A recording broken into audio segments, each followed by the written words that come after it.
The pitchers, as we look at them, Tommy John for the Dodgers, Ed Figueroa for the New York Yankees. We have... Ronnie, you said you made some good pitches, but you did need help from Greg, didn't you? Well, that's true. You know, in my eyes, he's the best third baseman that I've ever seen since I've been playing. And like I said last night, you know, I've seen him make that play many times through the course of my 2 years here, and it was like it was routine. It wasn't a routine game for Guidry. He usually strikes out more, Greg, but you really helped him out. Well, I was happy to contribute. I know that I want them to hit the ball at me, and especially when a guy like Ronnie's pitching, he frees me to play a little deeper, and because he's so agile and quick off the mound. So, you know, maybe if been another guy pitching, I might not have gotten those balls because I might have had to play in a little closer to the hitter. You look like you almost had it pre-planned, Ronnie. Throw some sinkers down and in, or a slider down and in, make him hit it to Nettles. But you know what? Sometimes he complains because I have an overpowering game and nobody hits the ball over there. So I'll let him earn his money. I'll let him hit the ball over there. You said it was luck. It wasn't luck. No, I don't see it as luck. Well, I just happened to be in the right place at the right time. You know, it's nice to get the exposure in a game like that, and especially in a big game that kept us from being blown away in the series. I got a hunch that two friends of mine and yours too, Brooks Robinson and Clete Board, two pretty great ones, were standing by watching on television and oohing and eyeing along with the rest of the fans. Ron Guidry, Greg Nettles, our thanks to you. Let's go now to Curt Gowdy. NBC's 1978 coverage of the World Series continues right after this. Tommy John for the Dodgers, Ed Figueroa for the Yankees. We're getting ready for Game 4, and it's just minutes away, and we'll return in a moment right after these messages from your...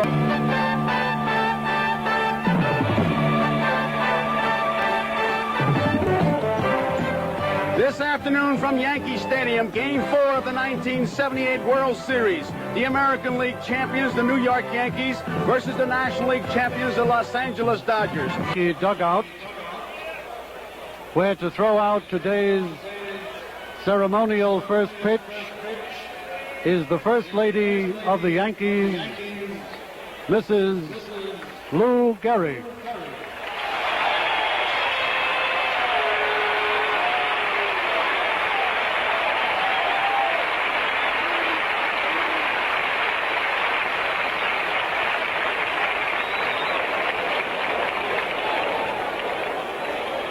Right field line, John Kibler of the National League. We were waiting for Ed Figueroa. The team will take the field only when the pitcher's ready. Defensively for the Yankees, Chris Chambliss. He's at first base. Second base today, Fred Stanley. They call him Chicken with those bird legs. Good defensive player. Shortstop, Bucky Dent, wearing the eye black in case the sun comes back out. There's the man, Greg Nettles, put on the big show last night in the ball game and also the second game in Los Angeles. Left field, Roy White once again. Center field, Paul Blair today. Left-hander Tommy John going, and of course Rivers still having the leg problem. In right field, Lou Piniella. Behind the plate again, even though that shoulder is so sore he can barely swing and throw, is Thurman Munson. And pitching, Ed Figueroa. And Tom Seaver, you talked about the controversy surrounding this man. There have been some quotes attributed to Billy Martin that Billy did not say. Curt Gowdy might have an interesting story, an update on that Martin Figueroa thing later on in the ball game. Figueroa having a birthday today, 30 years old. He was a starter. Tommy John, a starter in that first game in Los Angeles. Tommy John was the winner, 11-5. He pitched 7 2/3 innings. Figueroa was the loser. He pitched an inning and 2/3. 20-9 in 1978. He'll be facing Davy Lopes. Lopes is 4 for 14.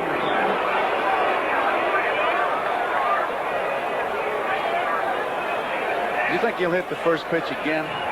If you were pitching, would you go out there with that in mind? You definitely go with that in mind, Joe, no question. You know, he's a first ball fastball hitter, and he's going to be hacking at it. It's always something the pitcher is conscious about when he starts off a ball game. I believe it's going to be a breaking ball. I was always torn. If you had a good fastball pitcher as they checked the ball, Paul Blair came in for some glasses. I was always torn between starting them off with a breaking ball. If you had a real good fastballer to say, here's my best fastball, you're a fastball hitter, I don't think you can hit it. Well, many times the pitcher, when starting the ball game, will not have his fastball right from pitch one on. That may not come until the second, third, or fourth inning. Many times when I start a ball game, I'll throw the slider and just get it off the plate. To get a feel, to get your feet on the ground and have that first pitch under your belt. You would think that Figueroa was starting with a breaking ball. Let's see what he does. Why don't you guess along with us?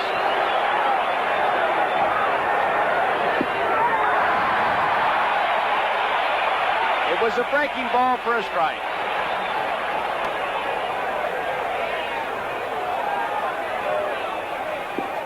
Outside, 1 ball, 1 strike. Figueroa's another one of those pitchers who looks at the ground before he delivers at the plate, which makes hitters nervous.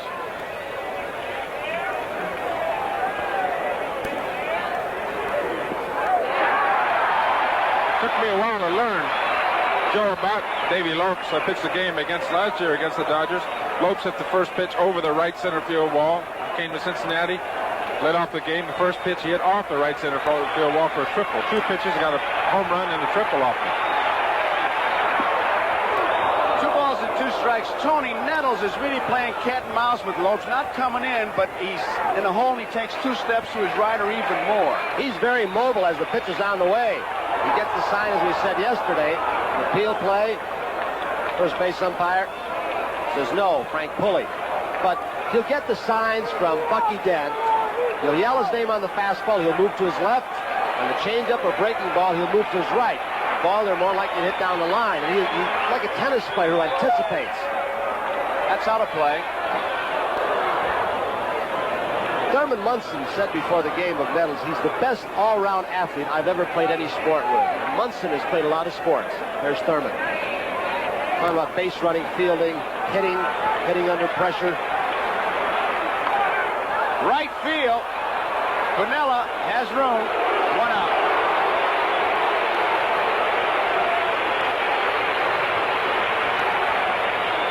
One away, it brings up Bill Russell as shortstop. He is 6 for 13. He is leading the Dodgers with base hits. Baker has 5. In fact, he's leading both teams. Jackson has 5. So here is Curt Gowdy's man, the man he picked. And he's leading in base hits.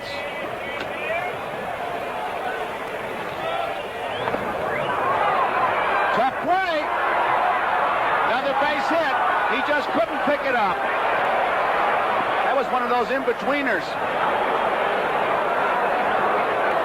I don't think it was because of the wet turf, Joe. They had the infield covered all night, and the infield really does look pretty good. It's just a bad thing of communication between Munson and Figueroa. They don't really seem to be working together right there, and it's I got it, you take it kind of play, and no chance at first base. One of the things they'll teach both the catcher and any infielder and the pitcher, too, especially, is to grab the ball with 2 hands. The glove and the hand. He grabbed it just with the glove and never could get a good grip on it. But the infield's very bumpy, as is the outfield here in Yankee Stadium.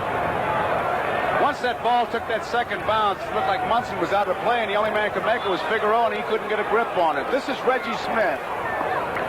Smith, 3 for 13. He's driven in a run. 295 on the season. Got a big gap to shoot through between first and second.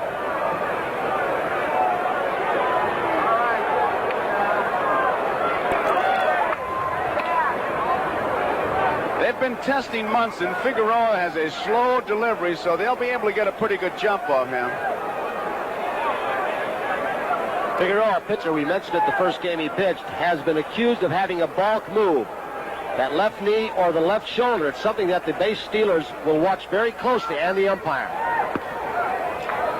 Outside, 1 ball, no strikes. There's a good shot, Joe and Tom, of exactly what the base stealer is seeing. What he is looking for, the feet, the knee, the left shoulder, the turn of the head, anything that will tip something off that he can grab and maybe steal. Outside, 2 balls, no strikes, 1 out. Many people think that baseball is really kind of a catch-as-catch-can business.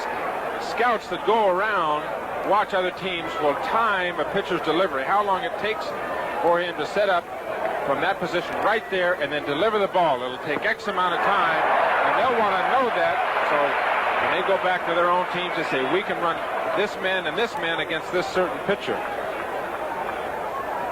2 balls and 1 strike. Gene Mauch, who manages Minnesota, was the first I ever heard talking about that with the timing. Did a whole study. The pitcher's first move to the catcher, and then how long it took the catcher to get the ball before it got to second base. 3 balls and 1 strike. Figueroa behind Reggie Smith, who takes a look at Preston Gomez. You know he's hitting. What he wants to know is Russell running?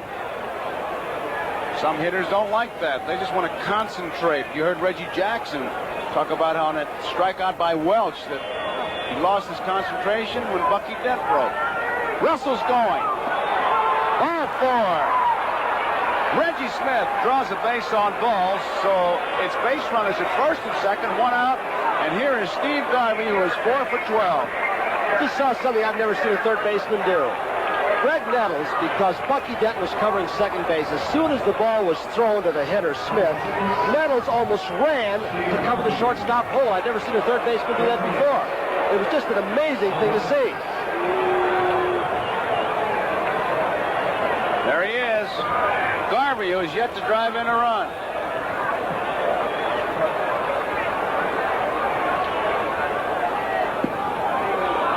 Outside, ball 1. Figueroa was pretty much his pattern in that first game. We look at Reggie Smith at first and Russell's at second.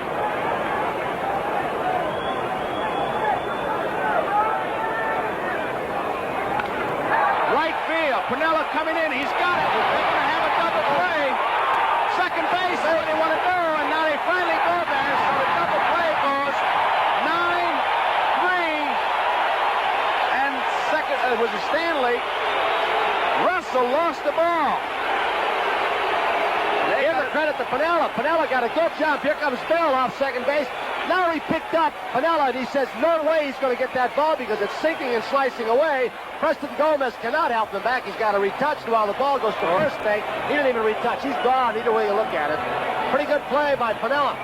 He'd have been out 2 or 3 different ways. It was Bucky Dent who was at second base. Nettles might have been decoying him on that too. A bizarre double play, and there's the frustration of Bill Russell. So we go to the bottom half of the first inning. No score. Very unusual. Stanley, the second baseman, was right there trying to get Chambliss' attention. He finally got it. So a weird double play, and let's see how the Dodgers line up, Tony, defensively. All right. John, he pitched the first ball game in Los Angeles in this World Series. He's being caught by Steve Yeager once again. And Marty Springston of the American League bearing down. Watching John, the way his ball moves, he's never umpired a game that John has pitched in, I don't think.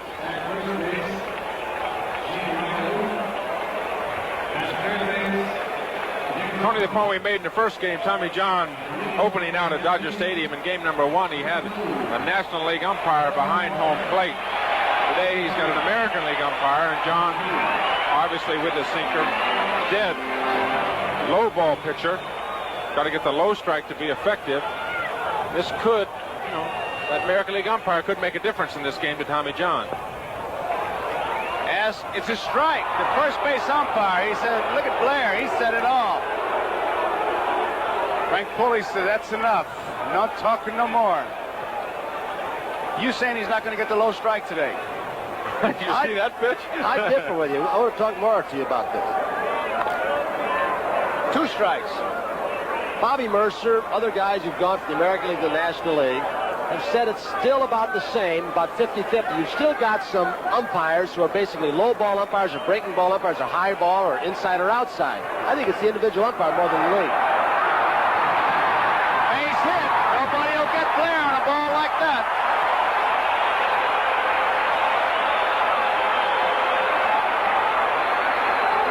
He's got the base hit, but he's still talking with Pulley for that strike. Here's an example of a sinker. Paul Blair hits the ball right down into the ground with a very good speed. Yeager has no chance on this play. Just pick it up, give it back to the pitcher, go to the second hitter, Roy White. Joe, I thought Davey Lopes made an interesting observation when Tommy John pitched the great ball game against Philadelphia in the championship series. That was an artificial surface in Philadelphia. Lopes said, I would rather have, there's Davey, rather have Tommy John an artificial surface because you always get a true hop. Here you don't know what's going to happen. There goes Blair. Lopes' only play is at first base. White is out, but he moves the runner along.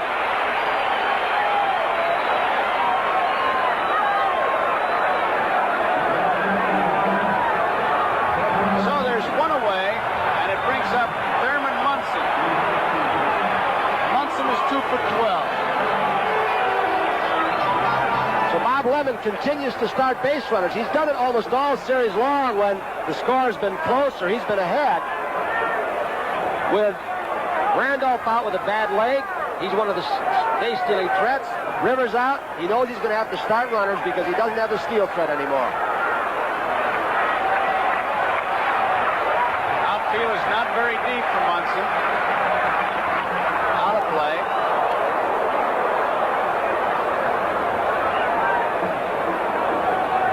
They look very shallow to me as you look at them. Look how close North is in second base. I've got to believe the scouting report has gotten around about Munson's shoulder. Even though he hit that real long drive in the championship series in this ballpark to left center against Kansas City.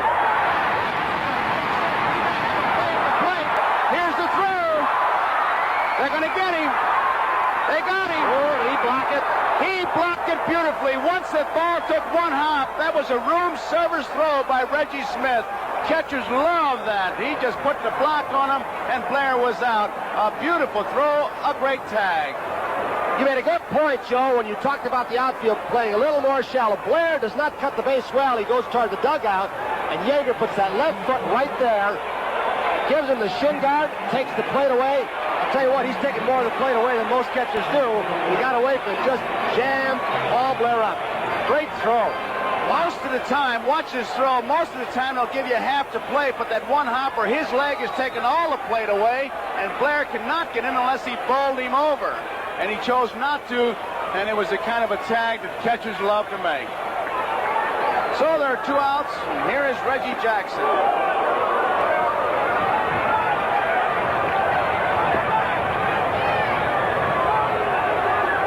That's a dangerous way to stand there when you got those big guys coming in. Somebody like that Dave Parker would hit you like the 5:15 leaving Grand Central. Inside to Reggie Jackson. 2 balls, no strikes.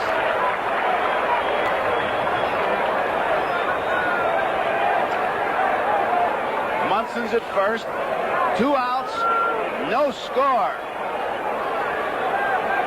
We've had 2 real good plays so far. There's the strike. 2 balls and 1 strike. For the 4th game, it'll be Jim Beattie against Burt. The 5th game, Beattie against Hooten. That's 4 o'clock Eastern time. We'll be right here.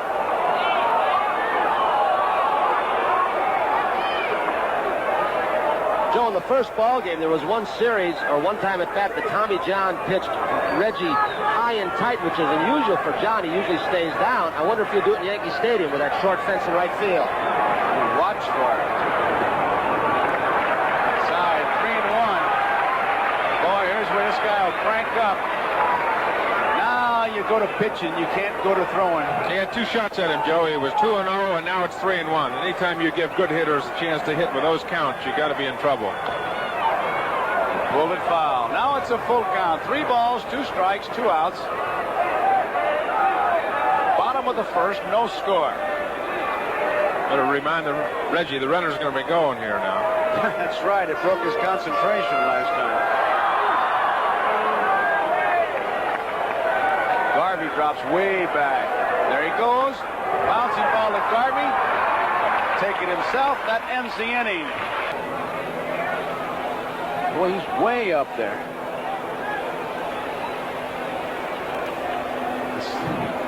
Corey's liable to go anywhere.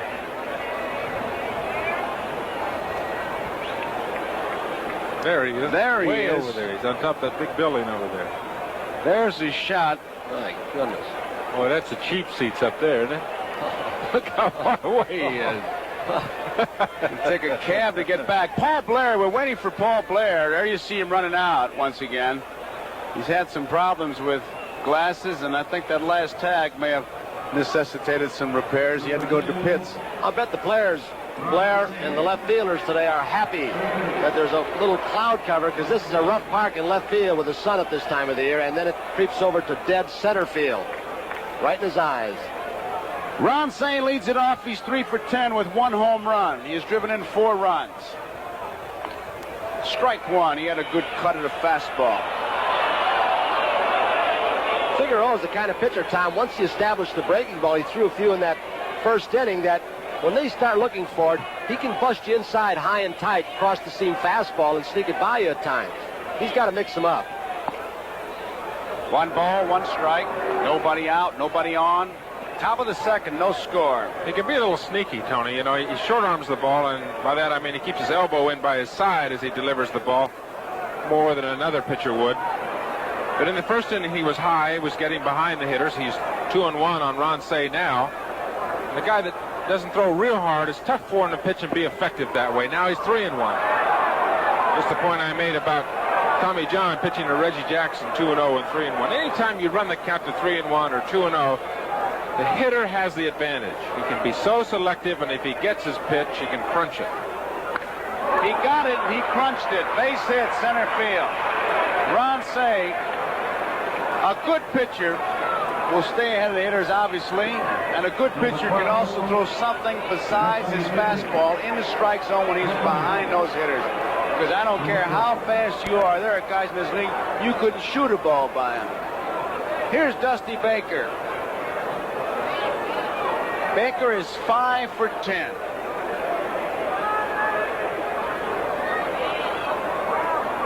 Nobody out. 1 man on. No score. There goes Cey. Fouled out of play. Boy, that's kind of an odd couple to play hit and run with, isn't it? They're going to test Thurman Munson's arm any way they can. And, of course, you figure out not overpowering, as Tom Seaver's indicated. They know they can get a piece of the ball. Did you see the lump on Thurman's right shoulder? He's got a lump that sticks out about 3 inches. I think it's a partial separation. It's about a 2-inch hump he's got there. That's just a commercial. Not a good move.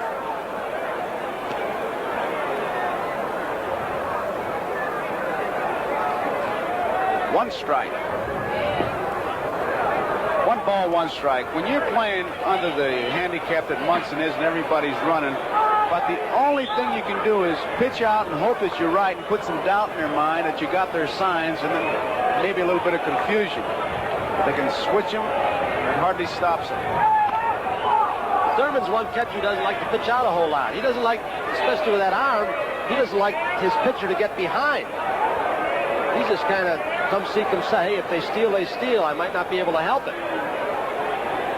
He's got to do something because he's almost like a starter at the track meet. He gets the ball and they run. It's popped up in the infield. Dan looked at Stanley. Now Bucky's going to take it.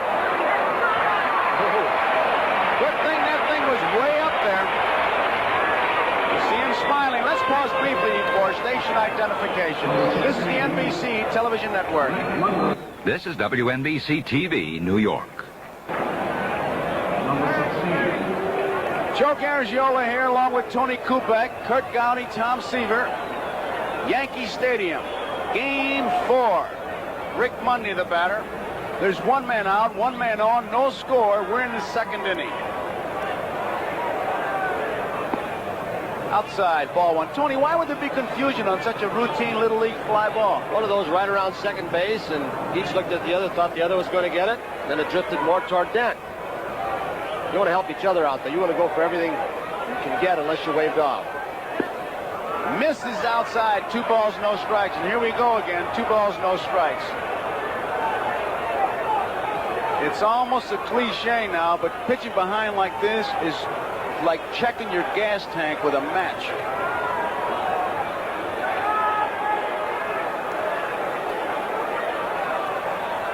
Outside, 3-0. Look at Monday. Those hitters, they just drooled. You can see it running down the sides. Look at those eyes, looking for that hit sign. The hitter winds up, the pitcher winds up to throw the ball in there. When they're way ahead, the hitter winds up. It's like they're just getting ready to drive the ball. Ball 4. Second base on balls given up by Figueroa. It moves Cey down to second. Monday's at first, and Billy North is the batter. And out pops Bob Lemon. He's going to have a chat right now with the starting pitcher, Ed Figueroa. I know a couple things Tony is going to talk to him about. What? You go down the list. He's 3-2 on Lopes. Russell at the first pitch. He's 3-1 on Smith. 1-0 on Garvey. 3-1 on Cey. Dick Tidrow starts warming up now for the Yankees. 2-0 on Monday. exactly what we've been saying. I mean, I've had it said to me 100 times. What do you say, can't though? pitch that way. You've got to get ahead of the hitters. But you say Throw I'm trying. strikes. I say I'm trying. Try harder. I've heard pitchers That's when say you get chewed on a little bit once in a while, Joe. That'll happen out there, too. that's what I wanted to bring out, that managers don't just go out there and pat you because you say, I try harder. Don't give me that try harder. Get some strikes or you're going to get some cold water. Exactly right. Here is Billy North. It's a strike. It worked, huh? It did on that pitch. There's really no great strategy that goes on. I mean, when Lemon went out there, the message was just a simple, get the ball over or you're going to get taken out of here. 1 ball, 1 strike. Ron Cey is at second base. Rick Monday's at first. The frustration comes in when the pitcher's trying as best he can and can't get it over.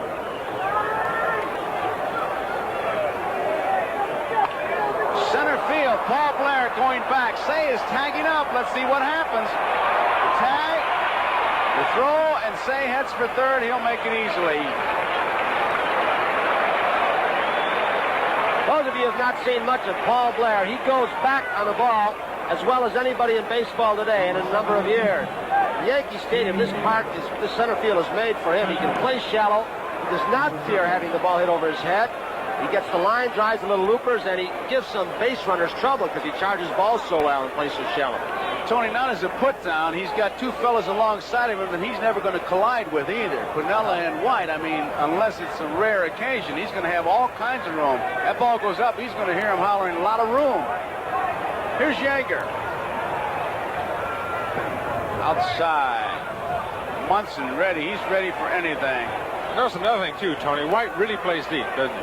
He is way back there. Yeah. That's been He a plays theory in very Yankee, deep left been a field. theory in Yankee Stadium for a long time to cut down that alley in left center field and prevent the triples. There's the strike. 1 ball, 1 strike, 2 outs, second inning, no score. Cey's at third. Monday is at first.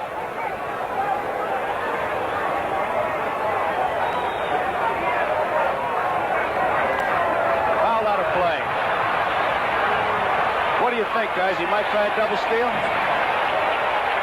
No, I don't think so. If it gets fouled up, take the bat out of Yeager's hand. But let's see. You've got a pipeline of Tommy Lasorda. He's one of your best pals. I'd be looking for it.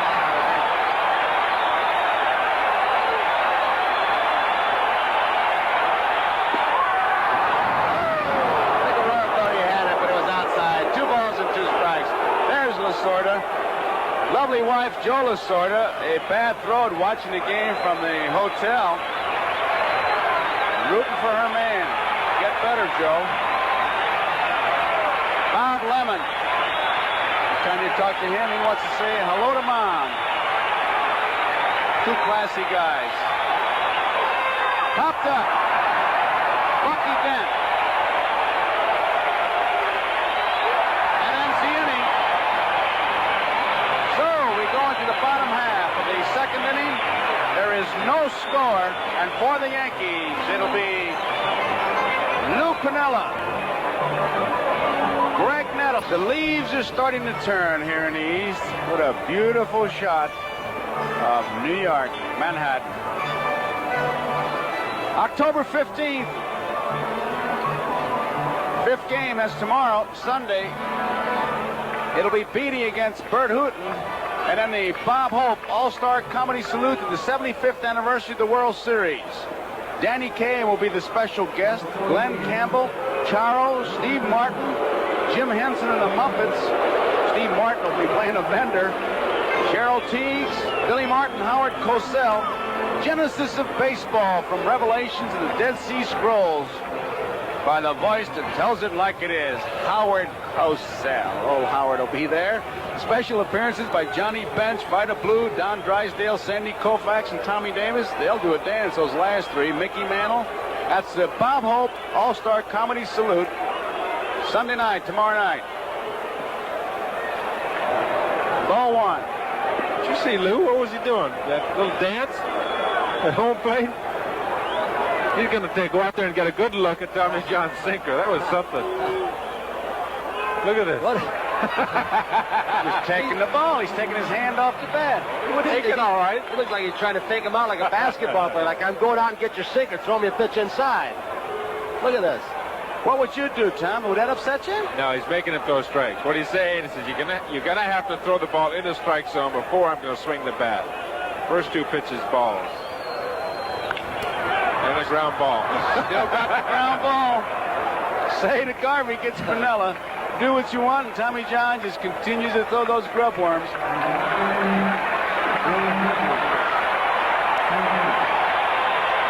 comes the man of the hour, Greg Nettles.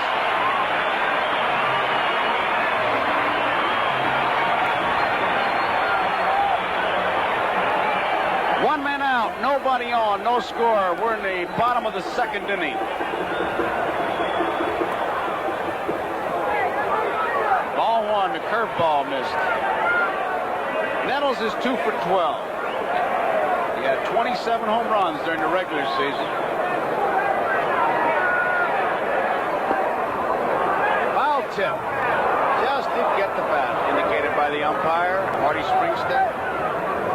1 ball, 1 strike, 1 out.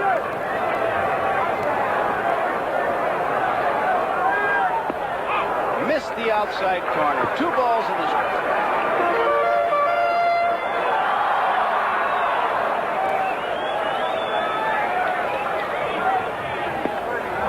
Outside, 3 balls and 1 strike.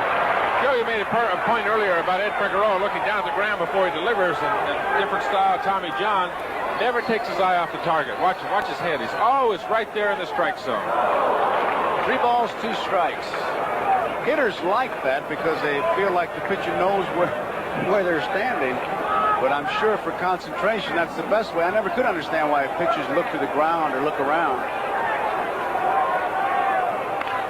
Bouncing ball, Lopes, easy out. Pitcher look at the ground for balance. You know?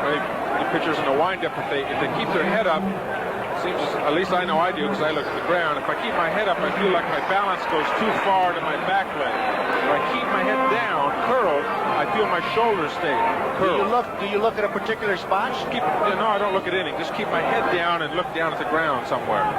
Here's Chambliss. Strike on the outside corner. I've tried keeping my head up, watching the target all the time, but I find that I start leaning backward. That's not very good for my style. Just missed, 1-1.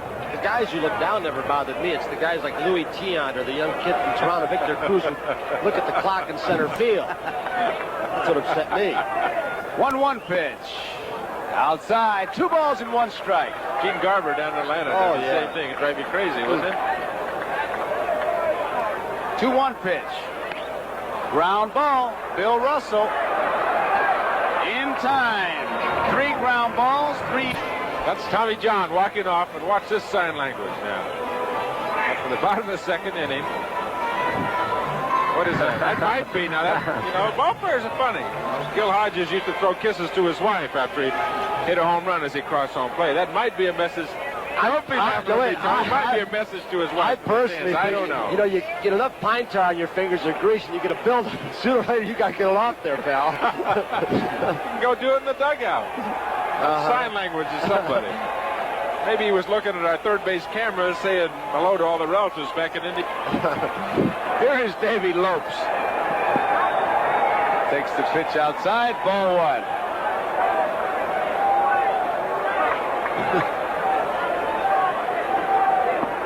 High, ball 2. Lopes flied to right his first time up. 2 balls, no strikes. Lopes 4 for 14 with 2 home runs. At 17 during the regular season. Big year for Davey, his best as far as home runs. Look at that! Oh! Look at Davey Lopes. He's talking to himself.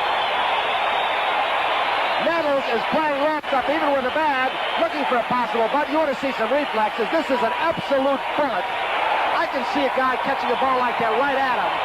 They are just showing that play on the replay board up here at Yankee Stadium. The same thing we're showing you right now. That is an amazing glove. Eddie Vargo is even at the chair. Outside, ball one. Davy Lopes hit that ball, looked, couldn't believe it. They just well try somebody else. Boy, I tell you, with greatness, sure he loves it because he knows he can do the job, but I tell you, there's a certain degree of humility with greatness. Fly ball. Stanley makes the play. Nettles coming in. Nettles has led this ball club in home runs. He's driven a lot of runs for this club, but he appreciates this, which you're going to see again, more than a home run or an RBI. Boy, he would have made some boxer with that quick left hand. You're talking double again right there. Double, Yes, sir. maybe triple if it rattles around that corner where White's playing. Here's Reggie Smith. Foul straight back. Reggie walked his first time up. Tell you, the Dodgers, I bet they're back on the bench and say, let's try somebody else. I think that fella can field. 2 strikes. That was the best pitch he made right there. Pretty hard fastball, Tom. Pretty good fastball to a pretty good fastball hitter. That surprised me. He got that ball up. He got the ball by him, too. High and tight. 1 ball, 2 strikes. Reggie Smith, nobody on, 2 outs. We're in the top of the third. Game number 4. No score.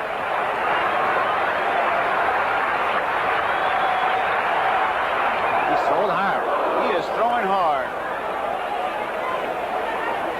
For some people that question Bob Lemon's choice of starting Figueroa, Curt Gowdy talked to Lem earlier, as you saw in our pregame show, but he has to be able to pitch with some kind of pressure because he finished the regular season with an 8-game winning streak when the Yankees really had to come from behind, 14 games behind the Red Sox. Foul back. Lemon puts everything in such simple terms. He said, hey, when a guy wins 20 games, you just don't dump him like that. He won his 20th game on the second last day of the season, Joe. And if he had lost that, there never would have been a game in Boston. Right. That was a pressure game for the Yankees, and he pitched it. Complete game. 2 balls, 2 strikes, 2 outs.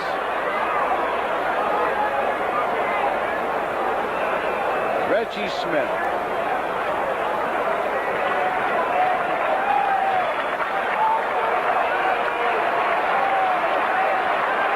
Concentration. Called out on strikes. Figueroa has a 1-2-3 inning. So we go to the bottom half of the 3rd inning. And there is no score. Dodgers nothing and the Yankees nothing. On NBC Sports, starting 12:30 Eastern Time with NFL 78. The fella in the middle, Ron Guidry's brother. Not that kid, that gentleman right there. Everybody wants to get in the showbiz. Here is Fred Stanley.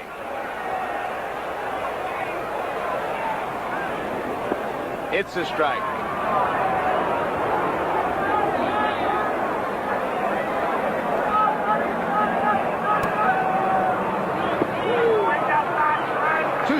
No balls on Stanley. Say these Yankees almost identical against righties and lefties.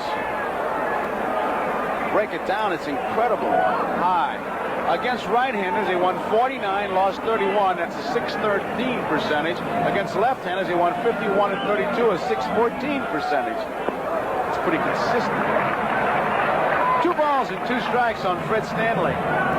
See a lot of left-handed pitching in this ballpark, especially when they have their 4 left-handed hitters in the lineup.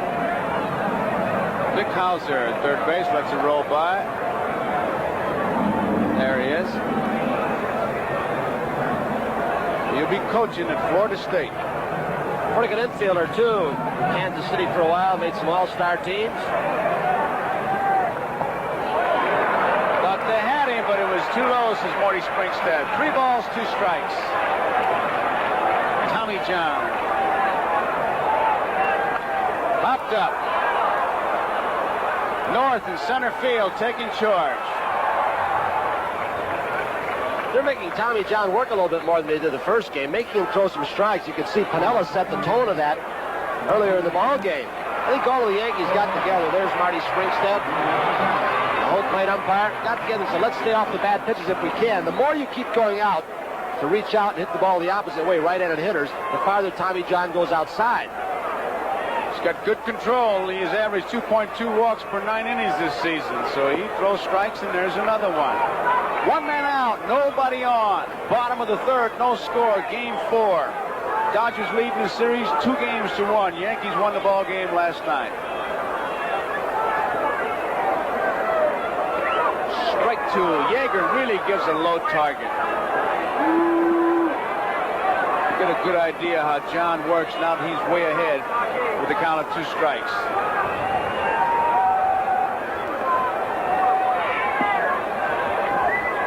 Low, 1 ball, 2 strikes. That glove that Yeager's wearing is supposed to be able to help the pitchers as far as control, being able to spot it a little better. It's that same material you see on the highway workers. That's how the idea came, didn't it? Mal Campanis? Right. There's a base hit. Bucky Dent rounds first, but he'll hold on with a single. And the umbrellas start to pop out. They expect occasional showers, is what the weatherman said. It has gotten dark, the lights are on, sprinkles, but the fans came prepared.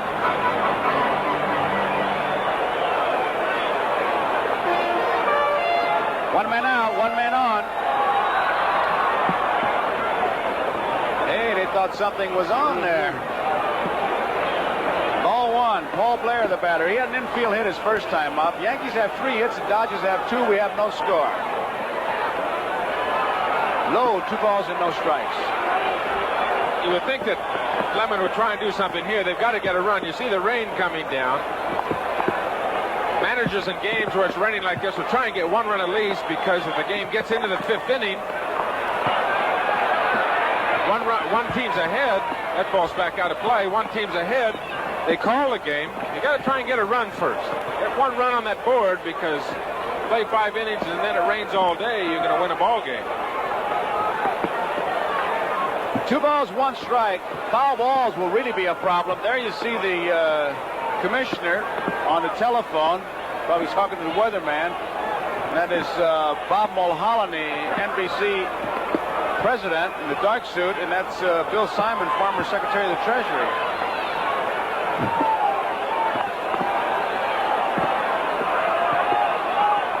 They're going to call time. They're going to cover it. Marty Springstead with a count of 2 balls and 1 strike on Blair with 1 out, no score in the bottom of the 3rd.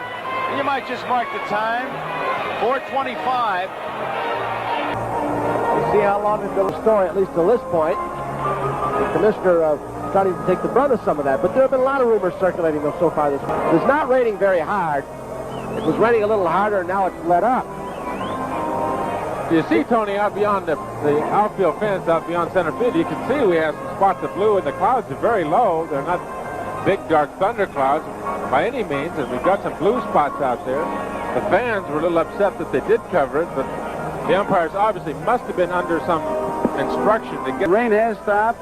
They say we're going to get going here about 10 minutes after 5, and the ground crew is getting the field ready. We'll be in good shape.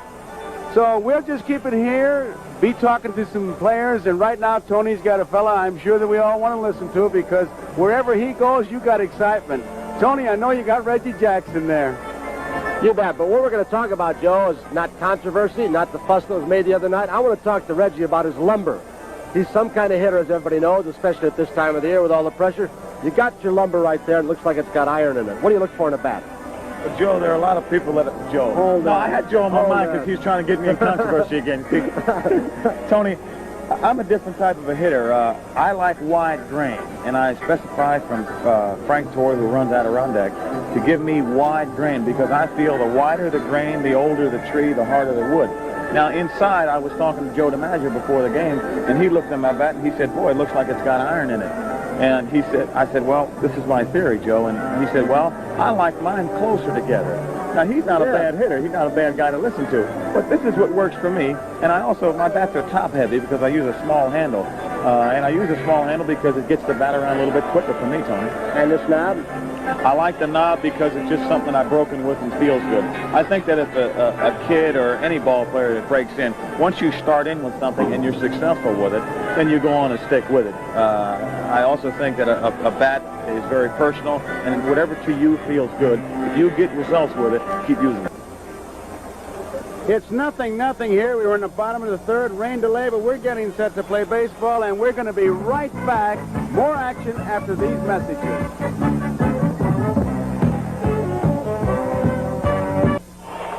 The preceding message was furnished by Major League Baseball. There goes the runner. It's popped up. Blair pops one to the infield. Bill Russell taking charge and makes the play.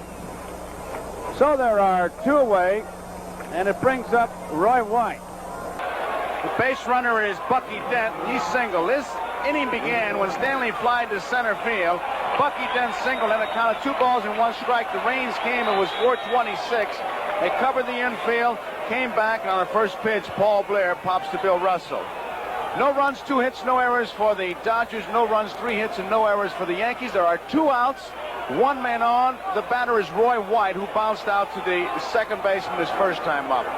I'm Joe Garagiola. Tony Kubek is making his way up. Tom Seaver is here. Kurt Gowdy, our host, is on the field. It is a strike. Tommy John.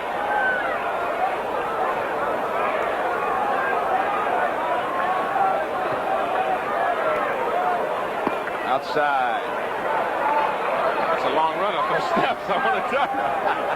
Gets you in shape, Tom. Gets you in shape. I got down there, I helped Grody. He was doing the crossword puzzle while I was waiting. 1-1 pitch. Bouncing ball foul. I know you were in the dugout, but did you get to the clubhouse? Got to the clubhouse a little while. The guys were in the training room watching it on TV. What kind of feeling was it down there? Middle of the ball game. They know Tommy's pitching real well. They think they'll get to Figueroa. Right side, Reggie Smith has plenty of room. Smith makes the play. That retires his side. That ends the inning. So at the end of 3 complete innings. There you see Tommy John sitting in the Dodger dugout with a wrap on his left calf. Tommy was in Atlanta. There's his foot, of course. He pulled an Achilles tendon while running in Atlanta. Tommy probably runs more than any pitcher in baseball. Does a lot of long distance running. Pulled that Achilles tendon. He's changing sanitary socks right now. Very heavily wrapped. He didn't pitch for 3 weeks. Didn't pitch until the Dodgers came into Riverfront Stadium in Cincinnati, right to, probably about 6 or 7 games to go before he got tuned up again. Apparently it was nothing serious, just a change of socks, although when I saw that wrapping, it looked like he had a very serious injury. But the way he's pitching, he has allowed the Yankees 3 hits. Figueroa has allowed the Dodgers 2 hits. We're 0-0 as we're going to the top of the 4th. Steve Garvey, who hit into that double play in that first inning, is a hitter. The man on first and second, Garvey flied to right. Pinella threw to Chambliss. Reggie Smith got back, but they got Russell, who was already rounded third. Foul back. So it was a 9-3-6 double play, a weird one. 1 ball, 1 strike, nobody out. 0-0, we're in the 4th.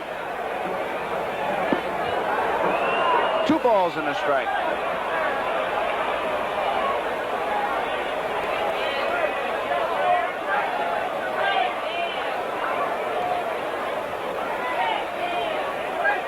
High, 3 balls and a strike. I tell you, when Kurt was talking about Jimmy Esposito, the head groundskeeper, talking about this field could take a lot of water, that infield just looks perfect. Doesn't even look like it rained.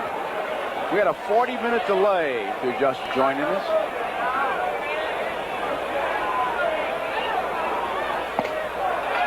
Garvey draws a base on balls. That's the 3rd walk given up by Figueroa, and it brings up Ron Cey. What you might have now, Joe, with the outfield wet, of course, it is not covered. That some of the Dodgers especially will be trying for the extra bases. The ball will be slippery. It will slow down as it goes through the infield, and the outfield grass when it reaches it. There's White deep in left field, as he usually is. Ron Say has one of the 2 hits. The other one was an infield hit, a bunt by Bill Russell. 4 o'clock tomorrow, Eastern Time. Bert Hooton against Jim Beattie, Game 5.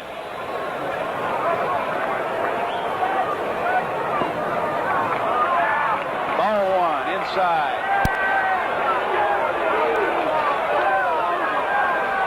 See Figueroa kind of checking that dugout.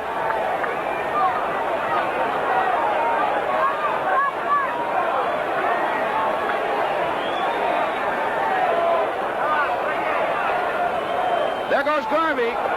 Here's the throw. It hit the run. Stanley made a tremendous play. I thought it hit the runner. I don't know how he got that ball, Tony. He didn't know he had it either. We'll watch it again. He got blocked out, it looked like, from Garvey. Munson gets a tough ball to throw on, inside and high.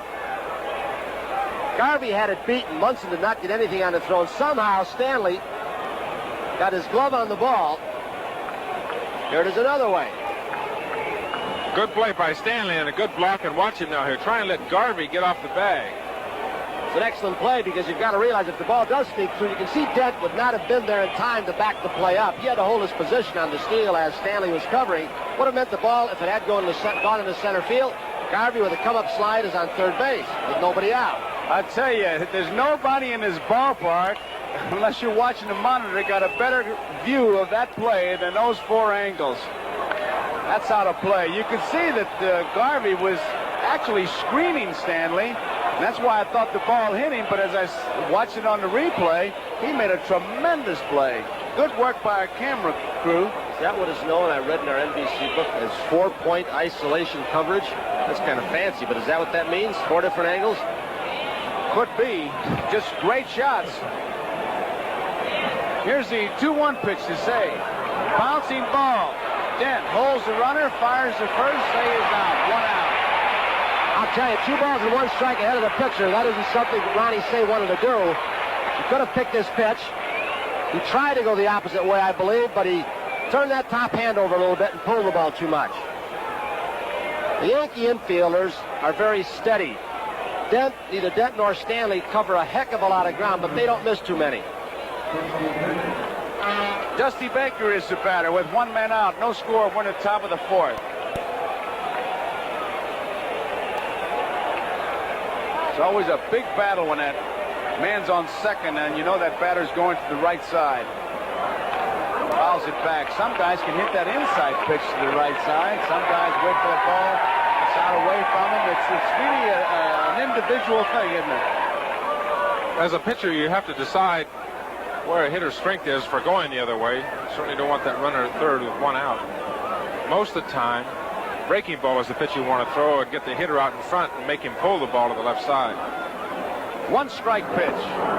High and tight. 1 ball, 1 strike. 1 out.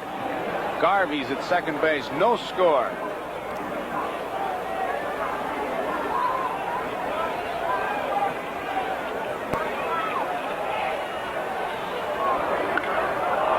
Fly ball. Roy White, left field. Garvey is tagging up at second.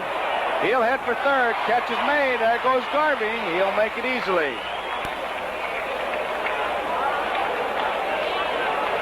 The Dodger right-handed power hitters are finding out something very quickly about this ballpark.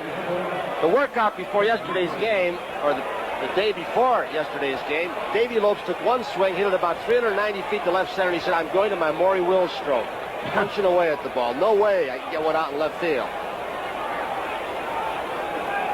Rick Monday, the designated hitter. He walked his first time up. 2 men out. Strike. No score. Top of the 4th. Monday. Checking Figueroa. High and tight. Boy, some hitters really give you the evil eye when they're looking. Figueroa's job of pitching to Ron Say is the big difference in the game right now. If Say had hit the ball to the right side, Garvey would have been the third and scored on Baker's sacrifice fly. As it is, the fly ball to Roy White in left field, Garvey only ends up on third. There you see him. Nettles wide of the bag.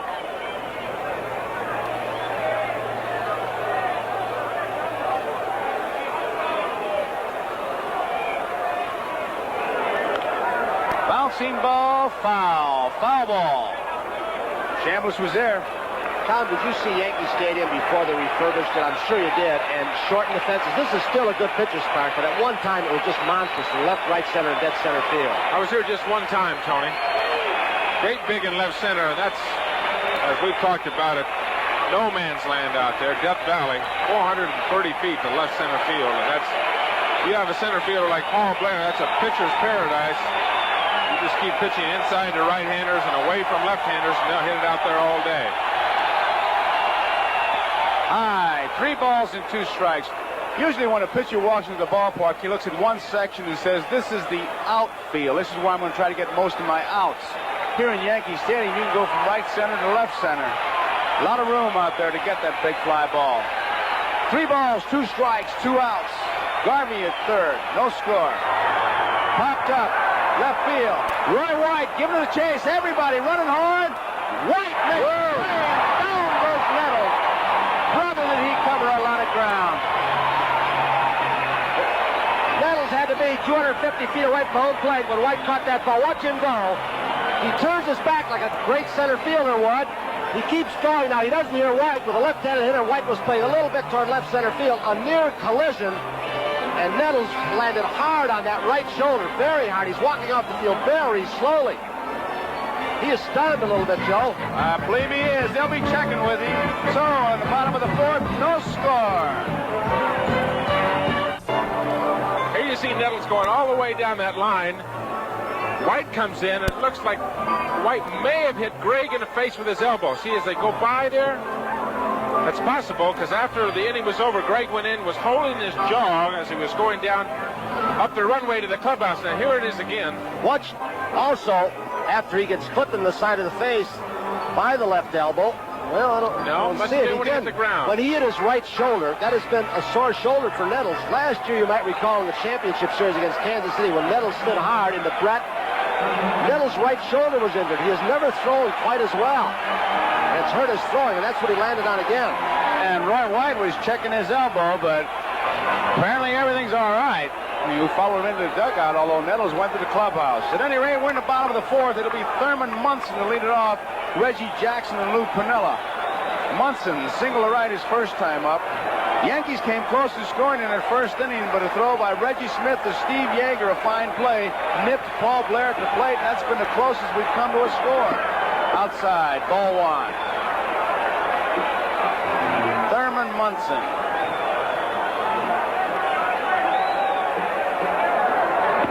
There's the strike.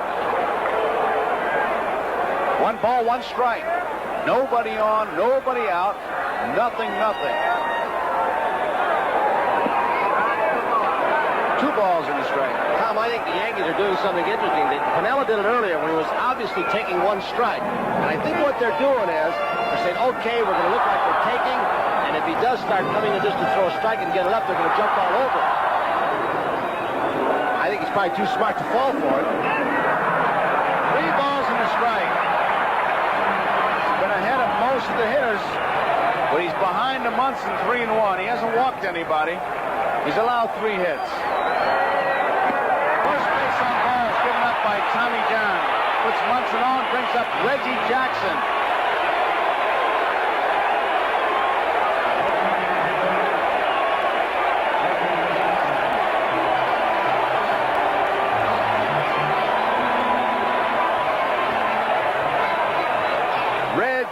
Reggie is the chant here at Yankee Stadium. Reggie bounced out to Garvey unassisted his first time up. No pitch. He's going to go back. He's got to go back. Second base umpire Joe Brinkman of the American League picked something up. Don't know what it was at this point. I think there's an object right over in foul territory by the third baseline. A ball was thrown from the stands, and Brinkman called no pitch as soon as the ball hit the ground.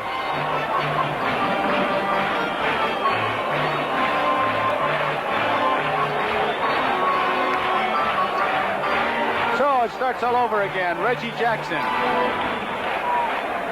RBIs 97. Jim Rice, look at that, 139. Staub, Heisel, Andre Thornton 105. Baylor 99. Carty, amazing story there. He ended up with 30 home runs too as the DH. 31 home runs, Alan.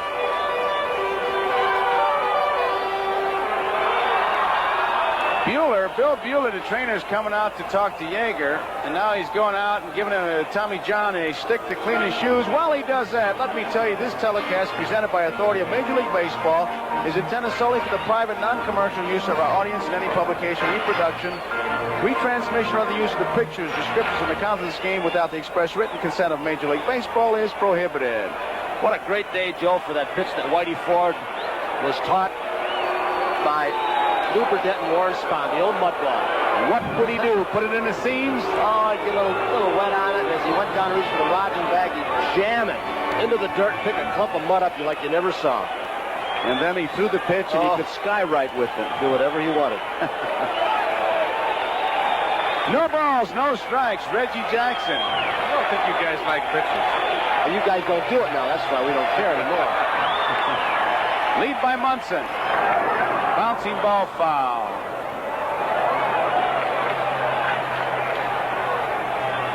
Checking the baseball. Gene Michael. Throw it out.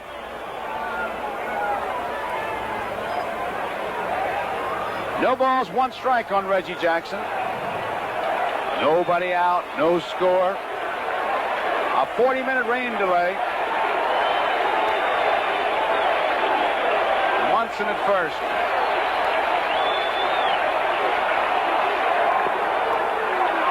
One ball, one strike.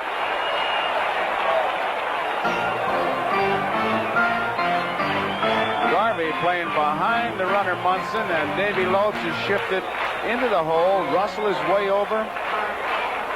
Jackson there, you figure he's going to be trying to pull everything.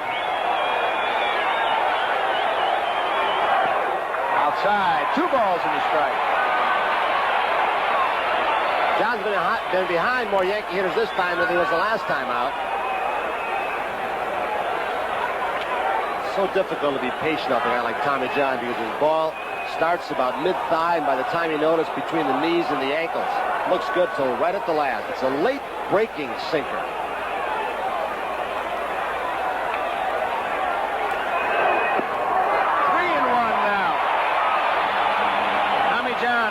Reggie Jackson. Nobody out. Munson at first, no score.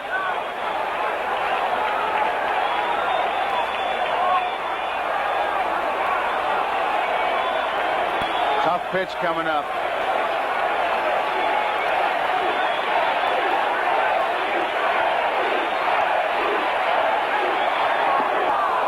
Strike. 3 balls, 2 strikes. A delayed call by Marty Springstead, but it's a full count.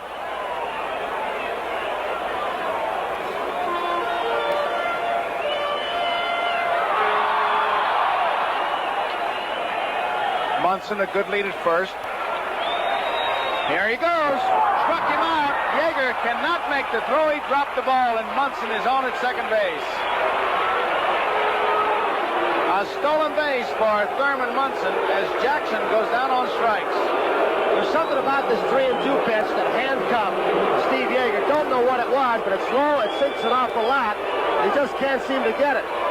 He was surprised by Munson. He went after it with one hand, and there it goes. It slipped right out of his hand. He just didn't get a grip on it, Tony. He backhanded the ball, and he was never sure with that big glove where the ball was, and when he went to grab it, he just couldn't find it. Well, with one hand, didn't he, though? That big glove with that hinged glove that catchers use now. Well, you can get lost inside the glove for 2-3 days. One out.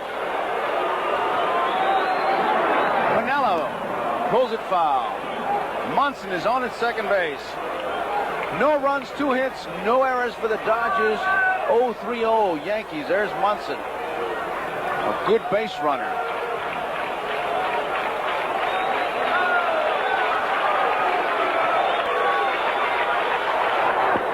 Chase the bad ball, and it's strike 2. That's 2 bad balls in a row, Joe. Now, Pinello walked up there last time and did a little ballet step. telling Tommy John that he's going to have to throw strikes. The first ball looked like it was out of the strike zone, and that looked like a sinker down and in out of the strike zone, and then all of a sudden he's 0-2.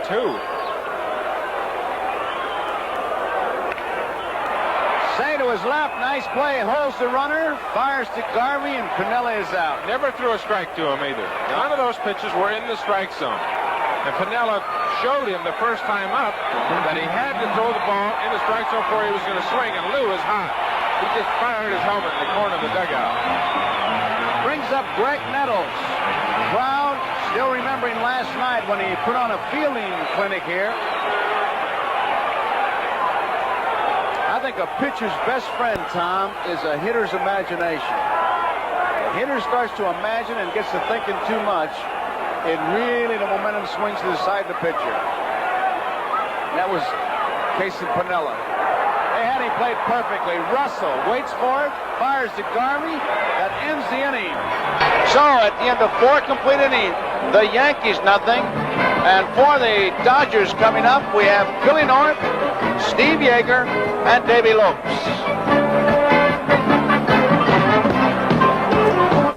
A real battle as we look at Lasorda between Ed Figueroa and Tommy John. Tommy Lasorda, no wins, 4 losses in the major leagues. But he did pitch one time in Yankee Stadium, the City Series. No Brooklyn Dodgers. Walter Alston brought him in as we now look at the Yankee bench. Walter Alston brought him in, and Tommy got to the mound, and he had tears in his eyes, and Alston couldn't believe it. He said, "I finally made it." But since then, he's become a Dodger fan. North, Yeager, Davey Lopes to face Ed Figueroa. North fly to center field. His other time up, 1 ball. Billy North, the bunt threat, especially from the left side. Runs so hard, as you saw earlier in the series, when he made a double on Roy White. 1-1. Ed Figueroa, Tom, has been a little bit of a late bloomer, really, as a pitcher, hasn't he? Seems to be even in this game today, Tony. He started. I didn't think he was pitching well at all early, getting behind the hitters, etc. But the last couple innings, he has been pretty sharp. He threw a lot. One inning, he threw real hard. 2 balls, 1 strike. Could be tough play for Dan. He's going to have to get it over in a hurry, but he does to get Billy North. The 2 balls we should get by that side of the infield, Greg Nettles. I think Figueroa had a little extra. Watch North lose his balance when he swings. He's falling back, and he got a slow start. That ball had a little more on it than he thought. So now it's Steve Yeager. No score in the ball game, just 5 hits. The Yankees have 3. We're in game number 4 of the 1978 World Series. The Dodgers lead it 2-1 over the Yankees.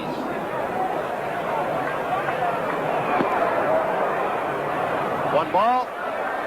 Tomorrow's pitchers, young right-hander Jim Beattie for the Yankees, a Dartmouth graduate, against another right-hander with a knuckle curve, Bert Hooton. 2 balls and no strikes to Yeager.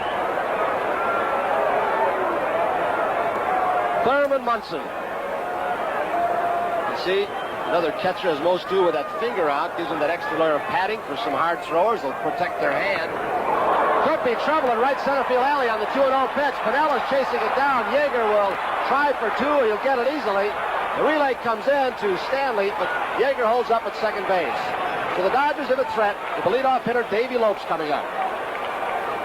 That's the problem again, Tony, of pitching behind, and we've talked about it for 3 innings, and I hate to beat a dead horse. Here's you see the drive by Yeager going between Paul Blair and Lou Piniella in right center field for an easy double. If you continue to pitch behind, and it's just a basic fundamental of pitching, and pitching is 95% of the game or 85% of the game, whatever percentage you choose to pick, but you have to stay ahead of the hitters. There's just no way to be successful in the long run if you don't. Well, if inflation has hit pitching like everything else, it's 95%, Tom. Dave Lopes with 1 out. Like 1 ball. Like the point we made in the opening game out in Los Angeles, pitching, you never have enough. Remember you talked about the Yankees, right? You never have enough. And this is a club, like you said, just seemed to have more than enough. Dave Lopes fly to right in the first inning. He lined the third baseman Nettles, who made a sensational play, robbing him of a double. 2 balls, no strikes to Lopes. No score in the ball game. We're at the top of the 5th. There are many theories on pitching everybody talks about, but simply put, it's keeping the batter off stride and throwing strikes. Yeager at second base for the Dodgers. 2-0 count on Lopes. No score. 3-0. Last time Lopes was up there, he was 2 balls and no strikes. He hit that line drive down to Nevels, remember? Well, we'll have to see the way Lopes has been swinging the bat. 2 home runs in that first ball game of the World Series in L.A. if Tommy Lasorda let him go at it. He was taking 3-1. Threw a breaking ball, didn't he? Yep. 3-0 breaking ball. First base is open. But Russell, there is Dick Tidrow. Ellie Howard with the jacket.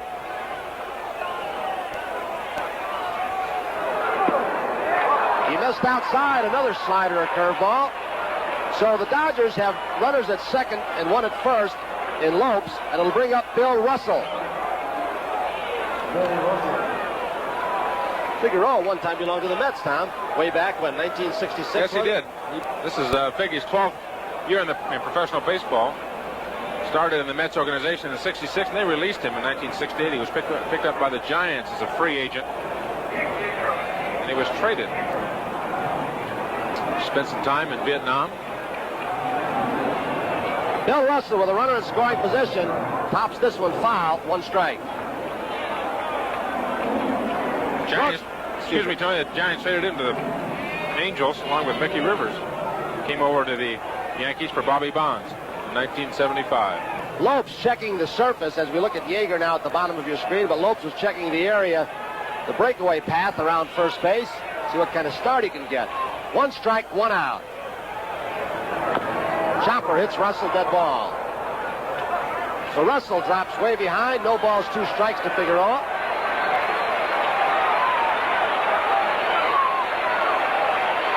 Davey Lopes, man who's played such inspired baseball in this World Series, through the championship series.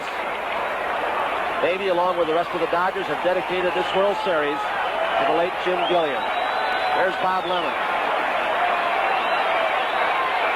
2-strike count on Russell. He hits it deep to left field, but it is going to go foul, just barely. Got that ball up, boy, and he went for the top limb. Wasn't a good pitch, no balls and 2 strikes that Figgy just threw.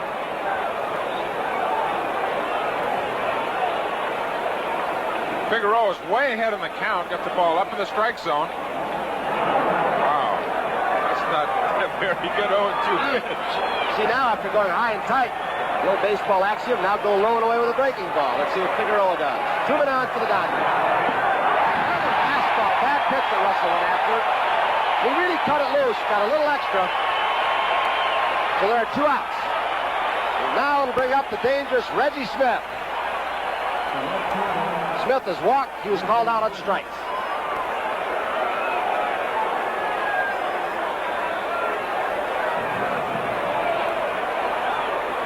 No score in the ball game. Each team has 3 hits. Yeager's at second. Lopes is at first with 2 down.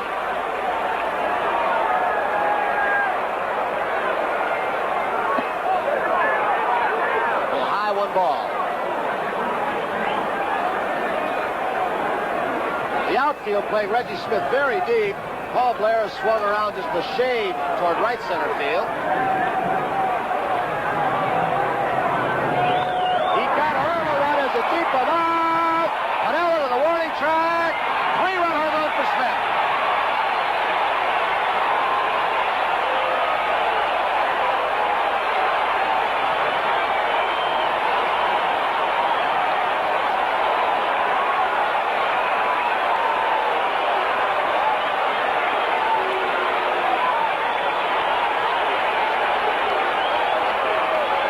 Reception that Lasorda will give to Reggie Smith. He usually leaves the pack out of the dugout. There's Tommy. That ball looked low and inside. He really uppercuts it, and he stayed right with it. That perfect follow-through, and he knew it was gone. He's looking at it right now. Steve Garvey. 2-0 to Garvey. Davey loves to get those great reactions out in Dodger Stadium. Watch him again. Here he goes. Yes, sir. He says, that's gone. That's 3 runs. 2 balls and 1 strike. Figueroa now getting some pitches up in the strike zone. Reggie Smith finds that short porch in right field attractive, as most left-handed hitters do. So there are 2 outs, a 3-1 count on Garvey. Make that 2-1. Dodgers lead 3-0. Check swing fouled off. 2-2. Reggie Smith, a man who entered the last part of the season, the Championship Series, the World Series, with a bad virus. Started spreading it around to other members of the club. He's been playing in a very much weakened condition. For a while, it looked like he got a little bit too far under that last pitch, but it sneaked in about 8 or 9 rolls in. Hit to right field. Pinella back to the warning track, but he's got it for the 3rd out, but not before the damage is done by Smith. Stanley and Dent. Popped up. Yeager out in front of home plate. 1 out.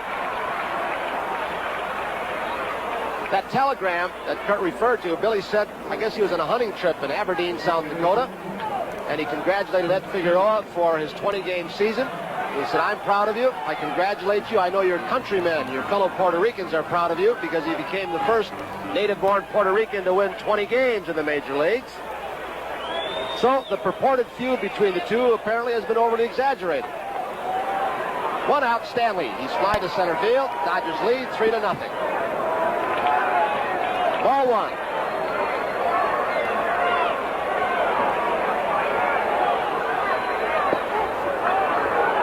One and 1 pitch to Stanley.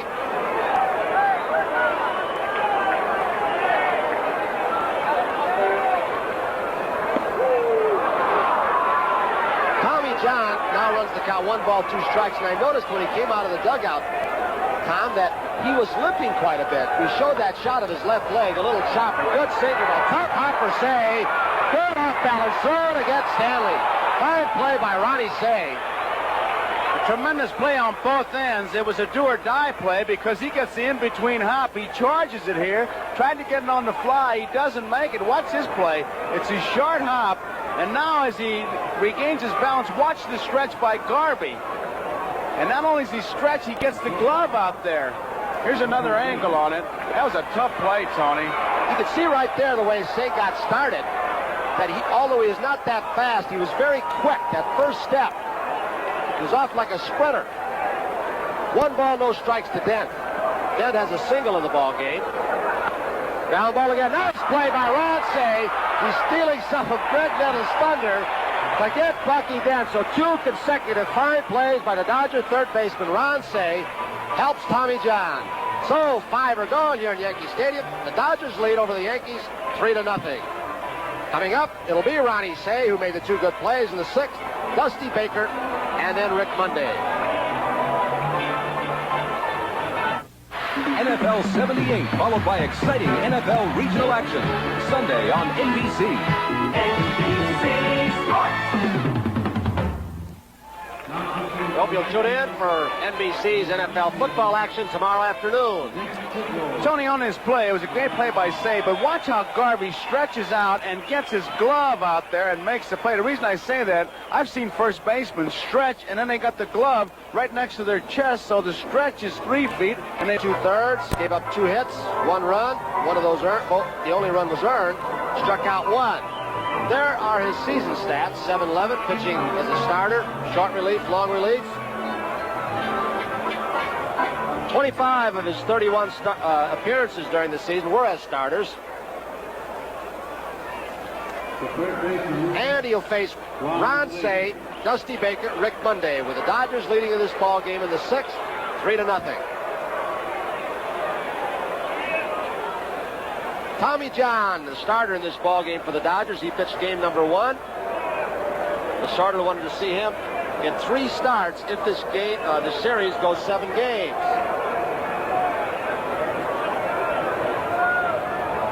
Say has singled to center field and grounded out to short.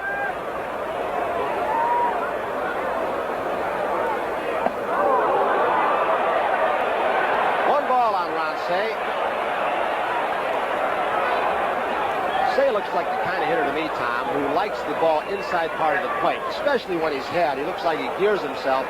I don't mean way up and in with a good fastball pitcher, because he likes to pull the ball. You can see how he turns his hips there, Tony. He does like the ball inside. You're exactly right. He likes the ball on the inside part of the plate. He wants to pull the ball, hit that long fly ball to left field out toward the 387 mark. He's got a lot of power. Not a real tall guy, short and stocky, very muscular, very strong arms and hands.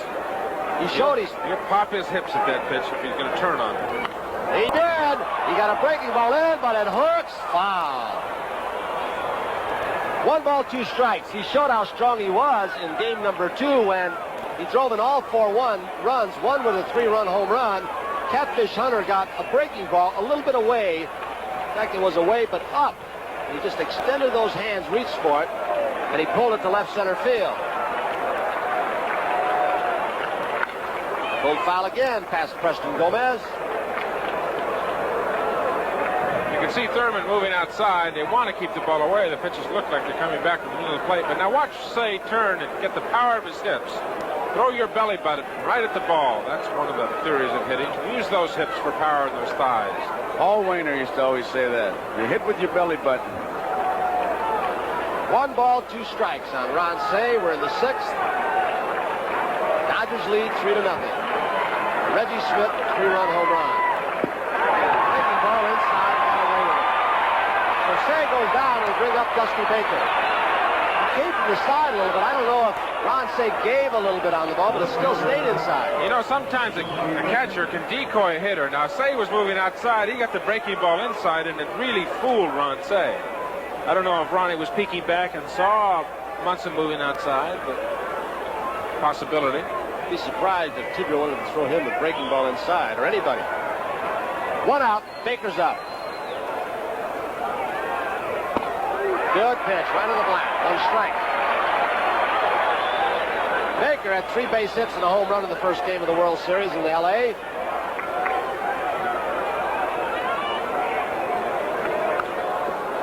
Full foul, 2 strikes on Baker. Dusty Baker, the man they said a while back when he was with Atlanta might be the replacement for Henry Aaron.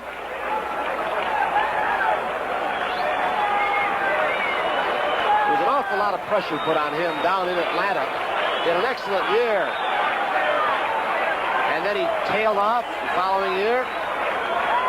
Tough to follow in the footsteps of a guy like Mantle, Clemente.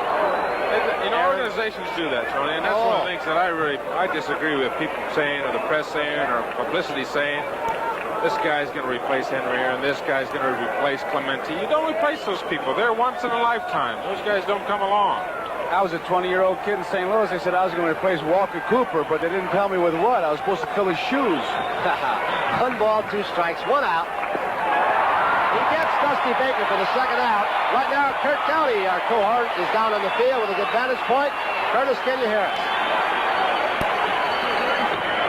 The interest to see if somebody gets on here, Tony, because the scouting report on Dick Tidrow, he's got a big high kick. He can get a lead and run on him. Right now, nobody's got on. And incidentally, in that interview, Reggie Jackson was a prophet. He was afraid of Reggie Smith. Said, I'm scared of him swinging the bat, and he finally swung one. Thank you, Kurt. Well, Reggie got them all, 3 runs. Dodgers 3, Yankees nothing. Rick Monday on strike.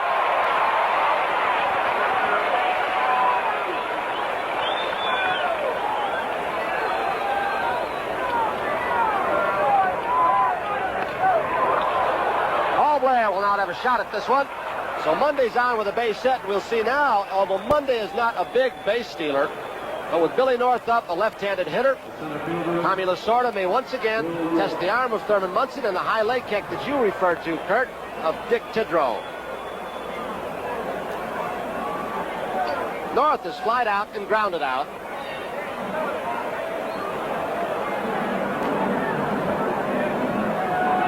He's a switch hitter. Spent some fine years with the Oakland A's. He bunted with 2 strikes but fouled it off. He wasn't wanting to sacrifice, obviously. He wanted to beat it out on Nettles. Nettles is the guy that tries to make eye contact with the hitters. He says that hitters tip it off when he sees them look down at him. It's a tip-off, and he said sometimes what I'll do is decoy him. I'll purposely move back a couple of steps and try and set the hitter up. How's that for confidence in your defense? There he is. Ground ball. Stanley, it's the big hop. Chambliss, we are gone here in the sixth. The score, the Dodgers 3, the Yankees nothing. And due up, the Yankees is Paul Blair, Roy White, and Thurman Munson. The World Boxing Commission title fight. Right here, the fans are starting to hoot and holler for the Yankees. Paul Blair, Roy White, Thurman Munson to face Tommy John, who's riding a shutout into the last of the sixth. Allows us 3 hits. Say creeping in. Did he check? No, he didn't. Marty Springstead calls the breaking ball a strike. Blair has singled on a hit and run. He got as far as third base off the bat of Munson, who singled to right. He's also popped up to short. 1 ball, 1 strike. Paul Blair, an excellent bunter. In fact, sometime during our game of the week, Joe Garagiola has gone up to him and said, Paul, why don't you bunt for us? And he's bunt and beat it out in situations. Made Joe look good. Top foul. He just takes good direction. I'll tell you, he's an underrated player. Oh, defensively, we know what he can do, but he's a pretty good hitter, and he does a lot of things to get on base, move runners around. When he makes it out, he'll move a runner, and he's a good player. I like him. He got a big base hit in the championship series last year against Kansas City, the 5th game. Good snapping breaking ball from John. He gets Paul Blair, and they bring up Roy White. You know, Tony, last night the story was Greg Nettles here again today. And Tommy John, last time he pitched, of course, was the opening game of the World Series against the Dodgers. With 7 2/3 innings, they have 8 hits, 5 runs, only 3 of them earned, and he shut the Yankees out until the 7th inning. And here we are on the bottom of the 6th. He's given up only 3 hits and no runs. He jumps ahead of Roy White. 1 strike. That's a tough pitch right there. That's the one where he starts it about a foot outside. And he kind of comes around the plate and catches the outside corner. 2 strikes on White. Another one, he really snapped.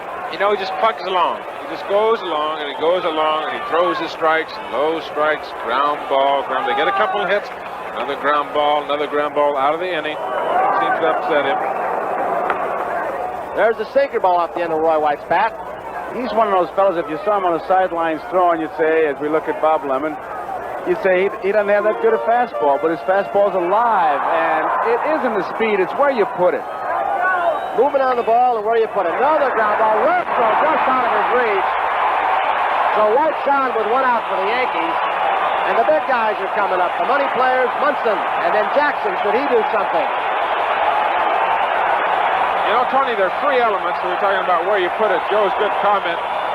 There's velocity, there's movement, there's location. And Tommy John is the prime example of the one thing that you need least of those 3 elements is the velocity. If you've got movement and location on your fastball, you can be a winning pitcher in the big leagues. And Tommy John, Randy Jones is another prime example of that fact. I know, Tom, when you talk movement, you're not just talking sinking, sailing, taking off. You're also talking change of speed. That's exactly right. So 1 out. Munson's up. White's in first. The Yankees down by 3. A nice stop by Yeager. No one throwing at this time in the Dodger bullpen, but we see some stirring. The telephone call, I believe, is just being made.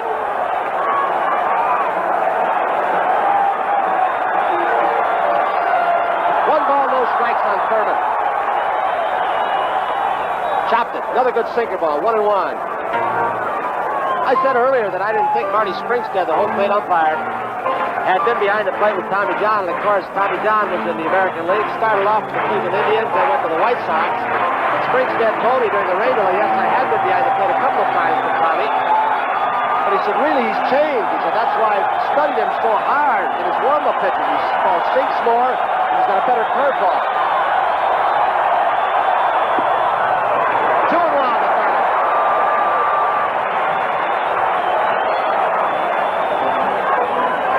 About 60,000 people in Yankee Stadium for game number 4 of the 1978 World Series. The The Dodgers lead it 2-1 over the Yankees. That's in World Series games. Right here, they lead by the score of 3-0 over the Yankees. Change speeds a little bit on his sinker. 2-2.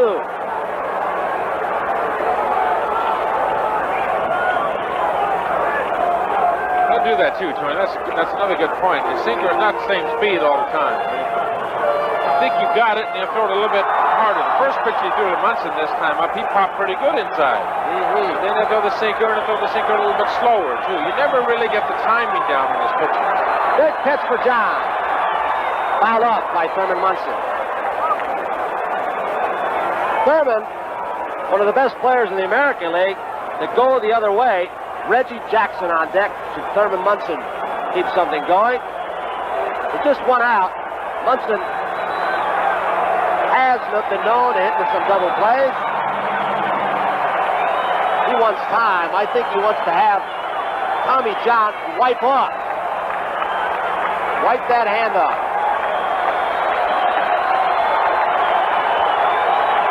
Two balls, two strikes. 3-2. Terry Forster, the left-hander for the Dodgers, a hard throw, the man with a hard slider. In game one, he relieved Tommy John. Another former White Sox player. 3 balls, 2 strikes, 1 out. White's at first, Munson the hitter. The Yankees trail by 3. We're in the last of the 6th. He won.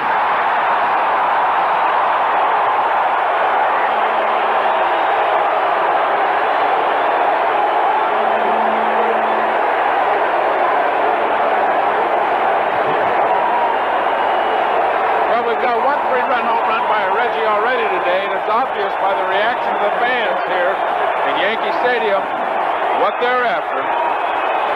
Tom Lasorda. Lasorda looking on a little worriedly along with Red Adams, the pitching coach. 1 out. White's at second. Munson is at first. Jackson represents the tying run in the last of the 6th. Reggie grounded out and struck out so far.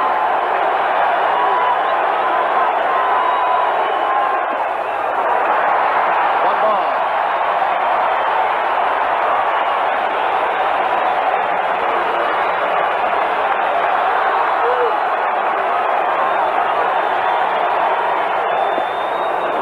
Curveball, 1-1 to Reggie. That was a great shot of Tommy John as he looked at second and then looked at Jackson. You could see him grit his teeth. He was going to throw that for a strike where he wanted it. A good study of concentration. Watch him. Coming on, 1-1 pitch. Got him high and tight. Reggie has gone to a little bit shorter back on Tommy John because he expects the ball in here. But he swings right through it.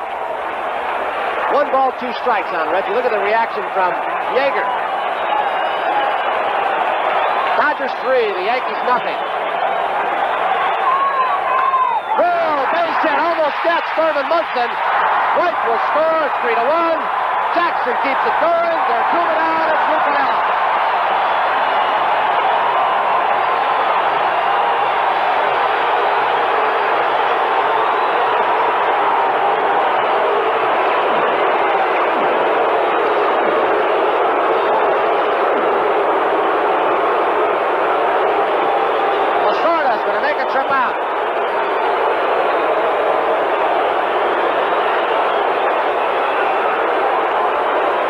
John's been keeping the ball in on Reggie real well all day. He got that ball out over the middle of the plate. Reggie had a good swing in it, pulled it right in the hole, and the Yankees are on the scoreboard. There it is, a typical home run swing, but he topped the ball a little bit. He shot a bullet through the infield, and Thurman Munson might, I'm saying might, have been able to go to third base if he did not almost get hit by the ball and almost go to his knees. So Lasorda leaves. He's going to stick with Tommy John. There is Rick Roden, number 36. He's joined Terry Forster, the left-hander. So Piniella's up. He's grounded to third twice. It's a 3-1 ball game, Dodgers. And the Yankees have been on first and second base. Very dramatic moment in Yankee Stadium once again. 1 ball. Ruben at second for the Yankees. Reggie Jackson at first. He's had an RBI in every game in this series. 4 games, 6 RBIs. Well, right and left, they dropped the ball. Are they going to get 2? There, he threw it away. Going to hit Reggie. Hit Reggie. Confusion on the bases. Here comes Munson. He's going to score for the second run. There's a lot of confusion. The ball hit Russell's glove. It then hit the ground. Reggie Jackson was forced out, but then on the throw, that was the second out of the inning.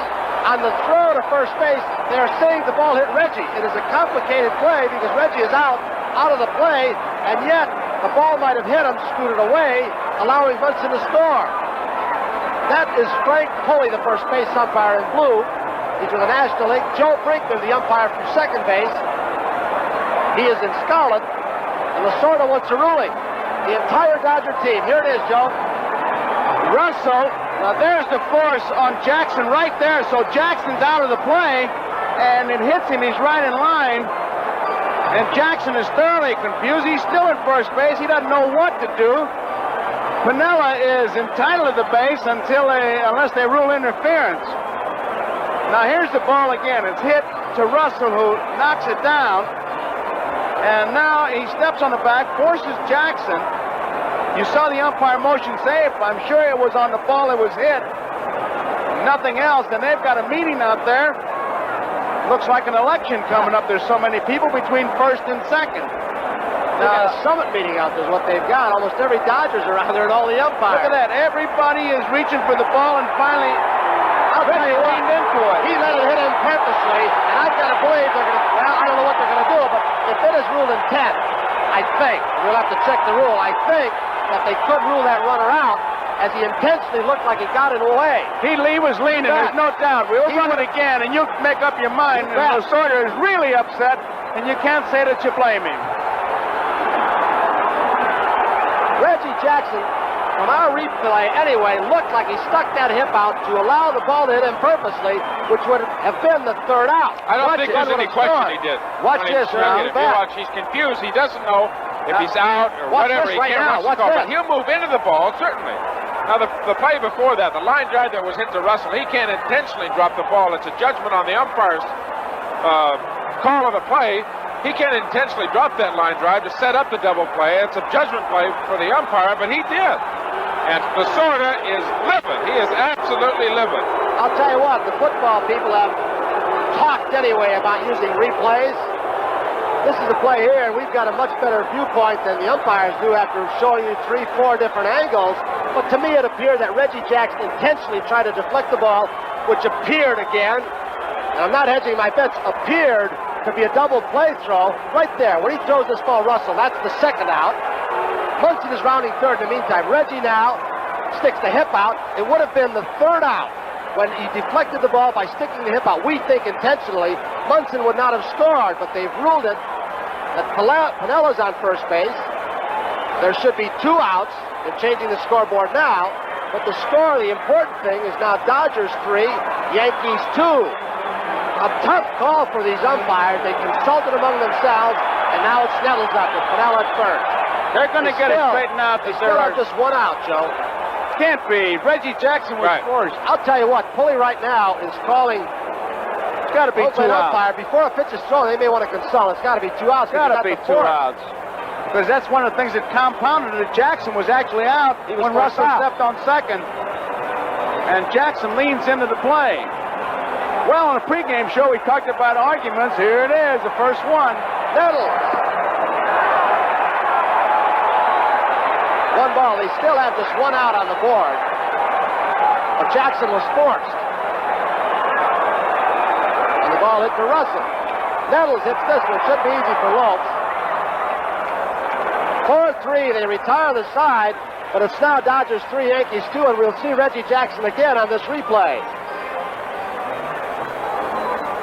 Now watch, that's calling the ball in play. Now look at Jackson. He sees it, and he leans over there. You can't blame him. He's out already, so what's the difference? What he tries to do, and he got by with it. It paid off. But it certainly looked like he leaned into it. There's your score, 3-2 Dodgers versus the Yankees. The Dodgers lead. 6 are gone, and we'll be back after these messages from your local station.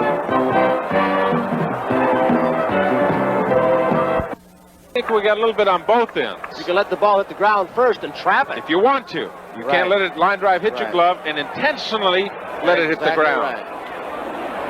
Well, we had a rhubarb, and it's 3-2 Dodgers. Line drive foul. Tell you, Tom Lasorda really upset. Well, everybody. Big games. A lot at stake here. Bob Lemon.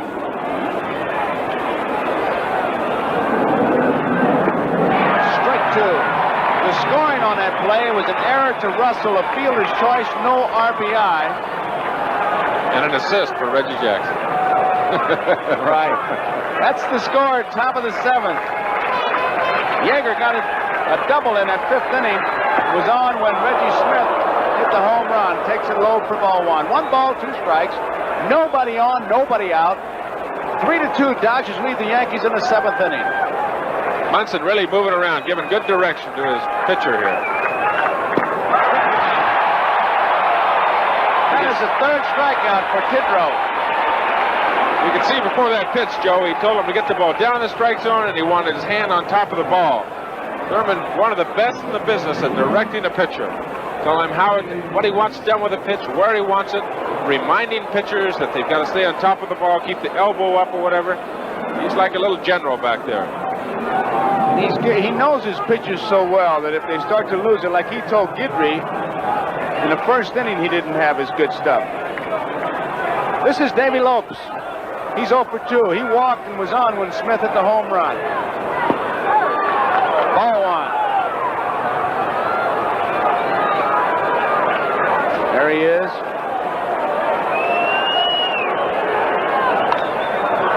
Right field. Pinella waiting. 2 outs.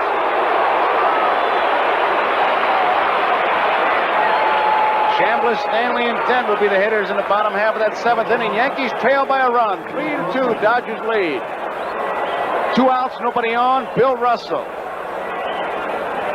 beat out a bunt in the first inning, popped to the second baseman, and struck out in the fifth.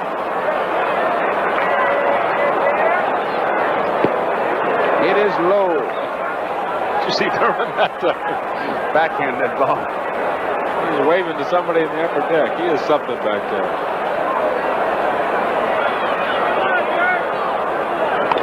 Got the ball inside, pull foul.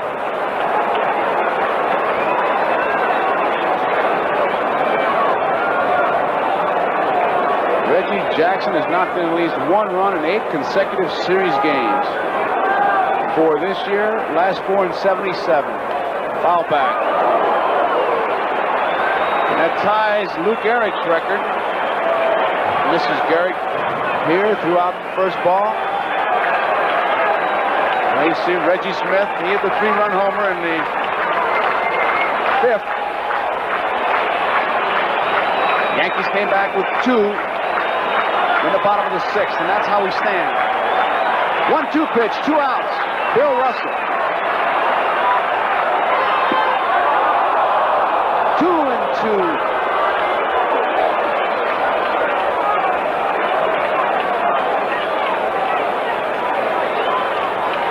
More hits than any player in this series, Bill Russell. There's another one. Curt Gowdy picked him before the series started, so he is really making, I mean, he talks about Reggie Jackson being a prophet. How about Gowdy picking him? One thing about Russell, he doesn't walk much, he doesn't strike out much. He has excellent bat control. He doesn't try and pull the ball he might in situations. Goes the opposite way well. He protects Lopes, tough situations. I wonder if he was just telling the coach to keep him there and don't be starting him. I want to get some free swings here. There are 2 outs. Let's not try any trick plays. He was motioning down to Preston Gomez, the third base coach. There's the goose, Gossage.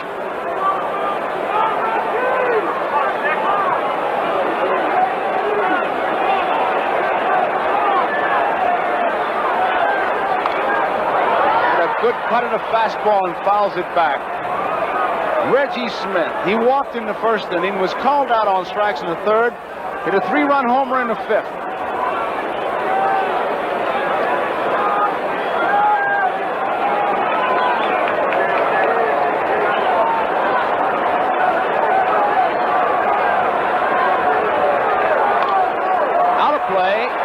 strike two.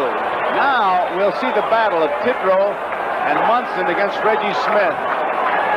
They've been pitching everybody away, and with 2 strikes, he'll be taking a shot at that outside corner. You can't take it for granted. You got to protect that plate.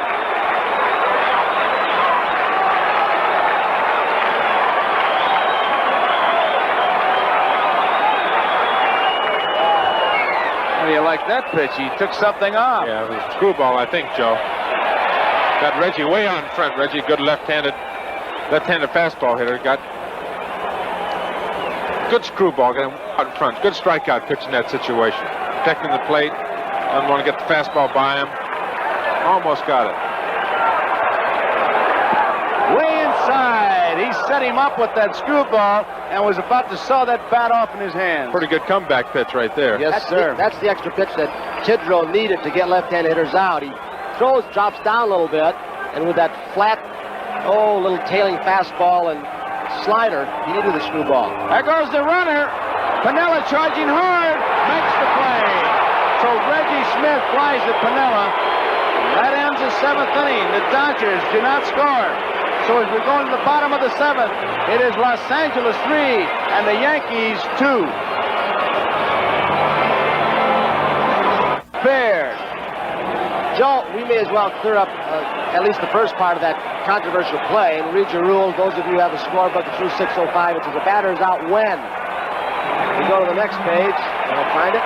An infielder intentionally drops a fair fly ball or line drive. And in the judgment of the umpire, they did not think that Bill Russell did it intentionally. So the umpire's judgment was involved in that section, the same as it was on Reggie. Did Reggie have intent or not? They did not think so. So the judgment was there, and the umpires stand by their judgment and say no in either case. Okay, Chris Chambliss with the count of ball 1. There's the strike. 1 ball, 1 strike. Bottom of the 7th inning. Chambliss bounced out to the shortstop in the 2nd. He popped to the catcher in the 5th.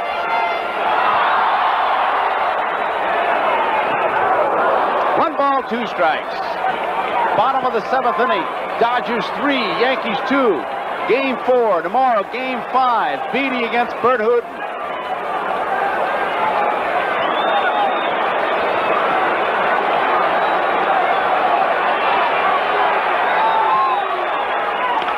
Ground ball, Lopes backhands it. 1 out. Davy Lopes signals 1 out, and there's his shot of the sky. And it is pretty dark. And I guess you're supposed to say those are ominous clouds. That's the only kind of clouds I ever hear about. The weatherman said we may get some more rain, but right now it's Fred Stanley. Outside, ball 1.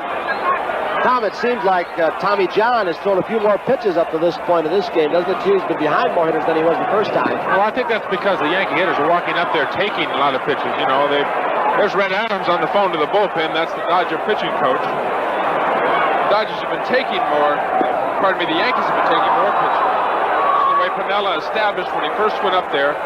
Tommy, you're going to have to throw the ball in the strike zone. We're not going to swing. Definitely has been behind more. 2-1 pitch. Ground ball. Bill Russell, a big hop. 2 outs. Tommy John appears to be working just a little bit faster, too. He's getting that ball and throwing it. Here is Bucky Dent. 2 outs, nobody on. Dodgers leading 3-2, bottom of the 7th. In the 8th inning for the Dodgers, it'll be Garvey, Say, and Banker, the middle of the lineup.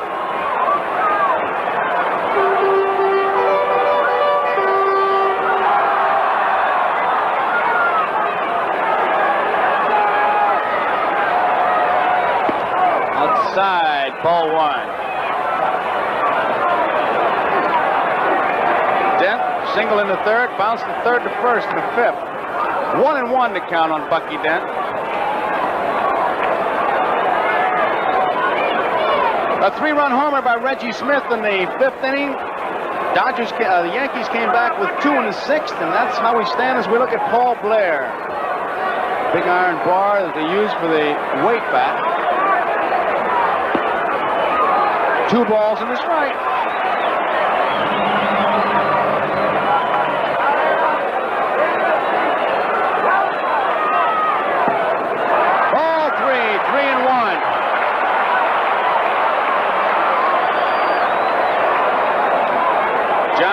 has walked 2. He struck out 2. It's the strike. Full count. 3 balls, 2 strikes, 2 outs, nobody on.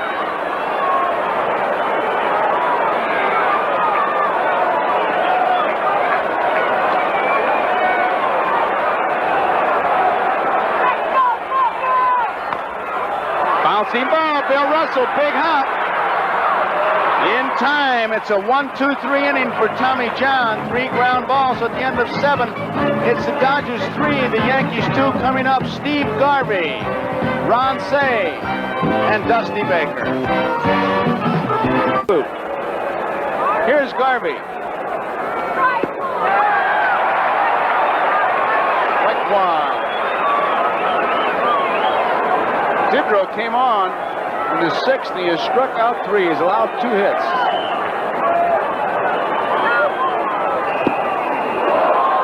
One ball, 1 strike. Well, I've been surprised watching Garvey through this series and championship series. He swings at quite a few bad pitches. He'll swing at a lot of pitches, bad breaking pitches down in the dirt. Ever since Lasorda wanted him to try and hit the home run ball, he's become much more aggressive. There's the strike. In fact, I asked one of the Dodger pitchers, one of their starters, in fact, I won't reveal his name, how he pitched Garvey, and he said, I would never throw him a strike. Throw fastballs up out of the strike zone and the breaking ball down low around, mid-calf. 1-2 pitch. Left field. White has room. 1 out. Of course, as good as Garvey is, he would adjust sooner or later and get his 200 hits and drive his 100 runs. That's why I was looking at you. Theory. That's funny. I know it. That's a good theory. I think I'd pitch him up and way and bad balls up from the bench too. But if in the batter's box, I'd be a little careful because I think Garvey could hit 280 with just his arms.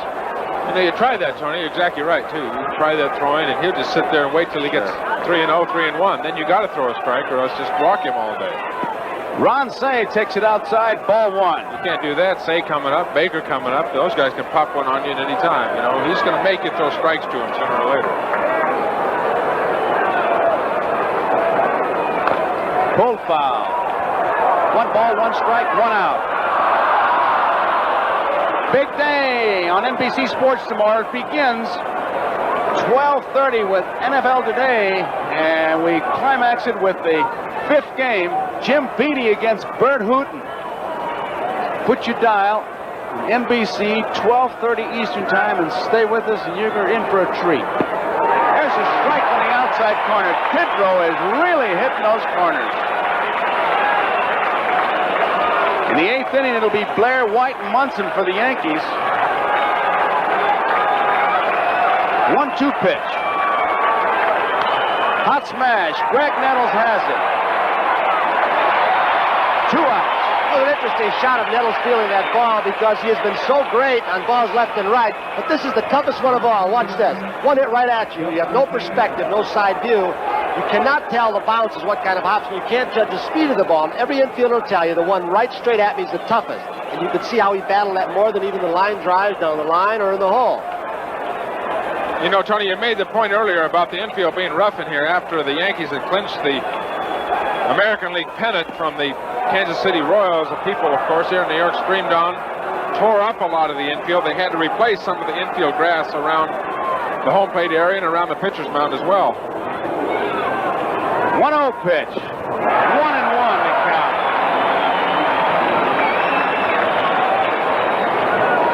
Dodgers 3, Yankees 2, 2 outs. 8th inning. Tidrow in relief of Figueroa. We had a 40-minute rain delay.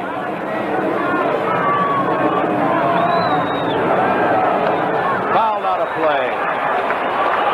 1 ball, 2 strikes, 2 outs.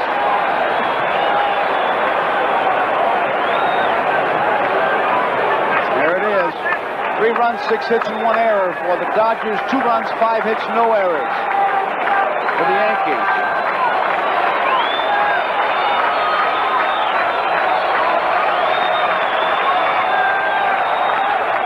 That foul.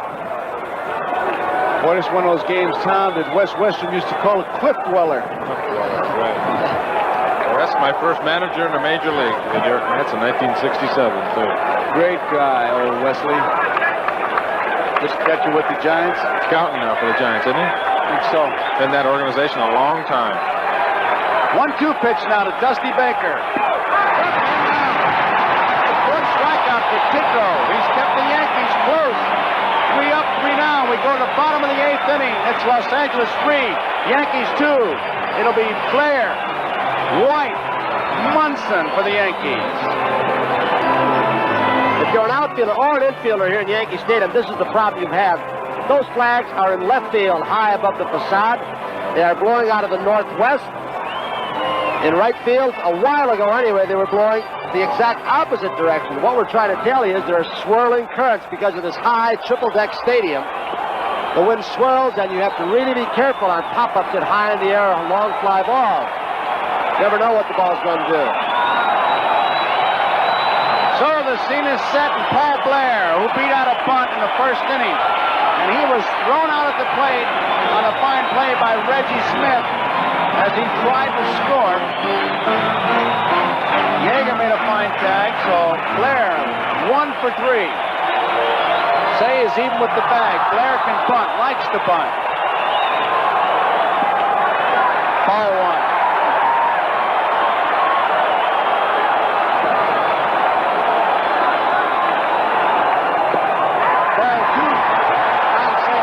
Now, Joe is right on the line. So is Garvey. They're protecting against the double late in the ball game.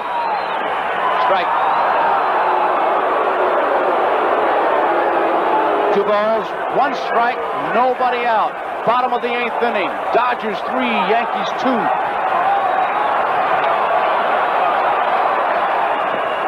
Strike 2. Blair doesn't believe it.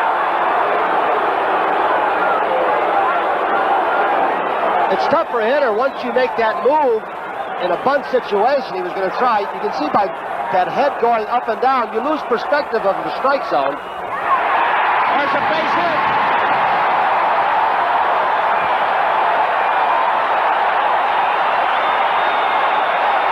Tying run is on.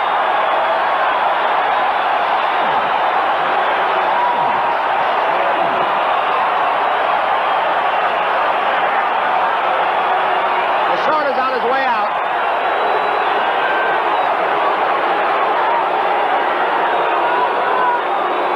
Red Adams on the telephone to the bullpen. Terry Forster's down there. Roy White, the man up, is a switch hitter. With no outs, a man on first. It's an obvious bunt situation. They're making sure, though, Tony, because White and Hauser are having a meeting along the third base line, which is just now broken up as Lasorda is out there talking to Tommy John. There's Hauser walking back to his coaching box. That's Terry Forster.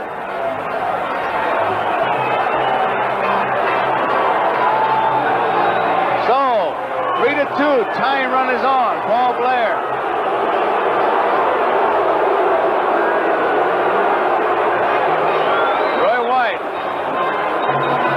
Marty Springstead went out there in the pregame show. Lasorda asked McSherry what he would do. I wonder if he asked Springstead. There's young Welch. He's called for force, though, I believe. He raised the left hand, Marty Springstead. Tommy John pitched 7 2/3 innings in his win in game number 1. Here he has pitched 7. And Paul Blair, in the bottom of the 8th, a single, the tying run is on. Forster came in to relieve Tommy John in game number 1. He struck out 3. So, Tommy John waits for the new pitcher. You look at Steve Yeager. We got a break in the action. We'll be right back after these messages. I know you'll be right back. Dewey, relieved as well, was not as effective now. He has a tender elbow. Mechanically, because he does pitch off that stiff front leg, puts a lot of pressure on his elbow. To stiffen up on him, get very tender and sore to pitch with. Never does he ever tell Red Adams, the pitching coach, that he can't pitch. He'll go out there and pitch till his arm breaks. Roy White with Paul Blair, the tying run at first base. We're in the bottom of the 8th, nobody out. Dodgers 3, Yankees 2. Game 4. Tomorrow it's Beatty against Hooten, but right now it's Forster against White. Bunted to Garvey. Called him out. Marty Springstead made the decision. The reason I waited. Went Pulley at first base, waited for Marty Springstead, who called him out. Good sacrifice by Roy White. Garvey, as you saw, had to hold the runner on. Frank Pulley was blocked out, and the call was made by the man who's supposed to make it before first base, Marty Springstead, the home plate umpire. So the tying run is in scoring position, and Munson and Jackson are the hitters. Probably the two toughest hitters in this lineup. Munson single to right in the first. Walked in the fourth, he walked in the sixth. Outfield not too deep. This was the situation in the first. Smith was able to get Blair at the plate.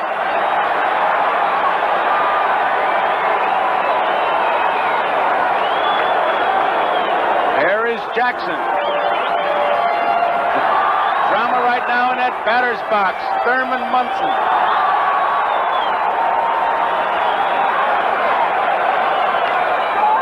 That's out of play. Strike one.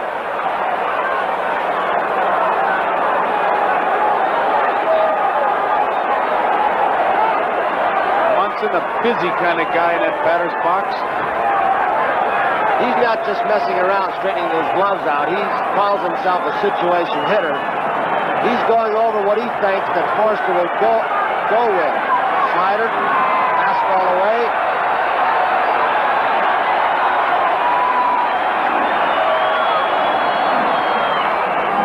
Off his foot. That hit Munson in the foot.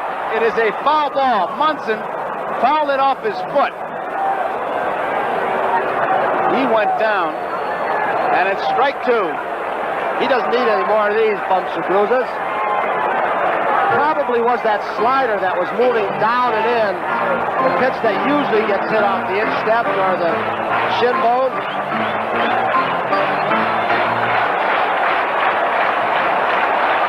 One out, two strikes. Tying run at second, Paul Blair. Forster in relief. Eighth inning.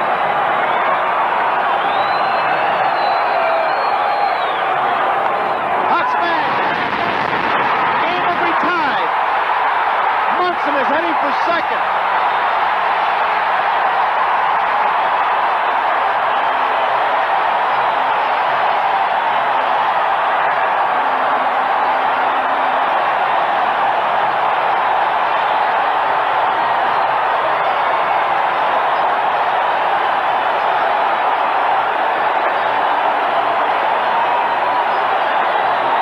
Tony, I think your observations about Thurman were exactly right. Now, he's been up there all day trying to go to right field, and he knows Forster's going to go inside to him with that slider and that hard stuff.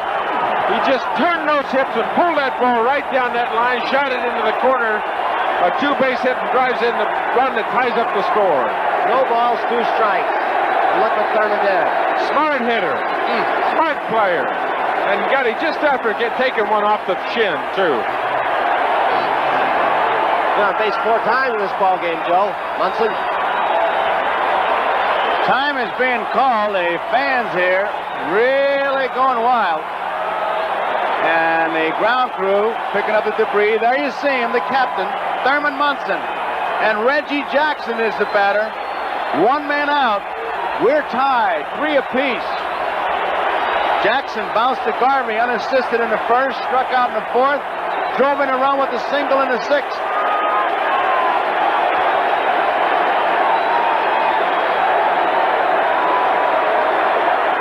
Hit him.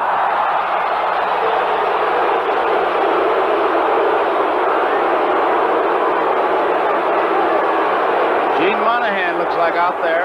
It really got him. Looked like it may have got him on the elbow or the wrist. Can't see.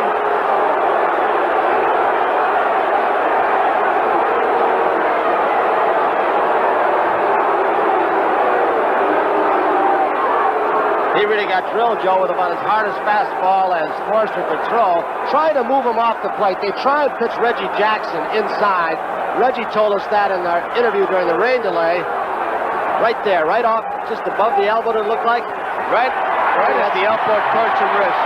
That's a painful spot if you get on the elbow. Hopefully you got in the muscle now, which is going to be sore. You don't get quite the damage. He really got drilled, Tom. You know, Tony, you got to go inside with him. There's no way you can't pitch him inside. A big guy, you don't want to let him go out there and extend his arms. Look at his hand shaking right there with a glove on it. That's really got to hurt.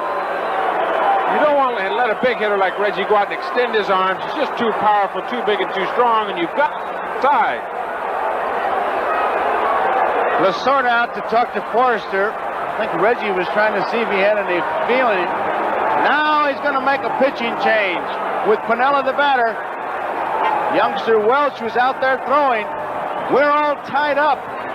Tiebreaker is on. There you see young Bob Welch.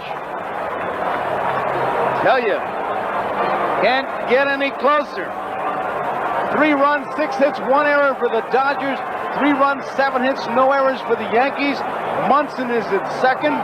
Jackson is at first. There's 1 man out, and Piniella is the batter. Welch, as you all well know, he's the man coming in now. He'll face Piniella. He pitched to just 2 hitters in game number 2, but the big one was one of the most dramatic confrontations you'll ever see in a World Series game or anywhere else. When he threw, 9 pitches to Reggie Jackson, ran it to 3-2, 2 men on, the runners were going. And he threw, it looked almost like a hard slider, but he said a fastball, but it really sailed into Reggie Jackson down about belt high to finish up that ball game. It's been quite a game we've got to get today. So we've got a break in the action, but we're going to be right back after these messages. Tail away a little bit or into a right-handed hitter. Any little tip might help you when you haven't seen a guy. The Dodgers jumped out to a 3-0 lead. Didn't exactly jump out. It was the 5th inning, a 3-run homer by Reggie Smith. North bounced out, Yeager doubled, Lopes walked, Russell struck out, and Reggie Smith hit a 3-run homer. Yankees came back with 2 runs in the 6th inning. Blair struck out, White singled, Munson walked, Jackson singled, driving a run, and Piniella hit a line drive. Russell knocked it down, stepped on the bag, and he's go to first base, hit Jackson, maybe intentionally, maybe not. At any rate, the run scored, and it was 2 runs in. And now here in the 8th inning, a single by Blair, a sacrifice by Roy White, a double by Munson tied it up. Jackson was hit by a pitch ball, and now it's Bob Welch against Lou Piniella, who bounced now 3rd to 1st in the 2nd, 3rd to 1st in the 4th, hit to a forced play in the 6th. Piniella, tying run at tiebreaker is at second base. Insurance run at first. 1 out. There they are.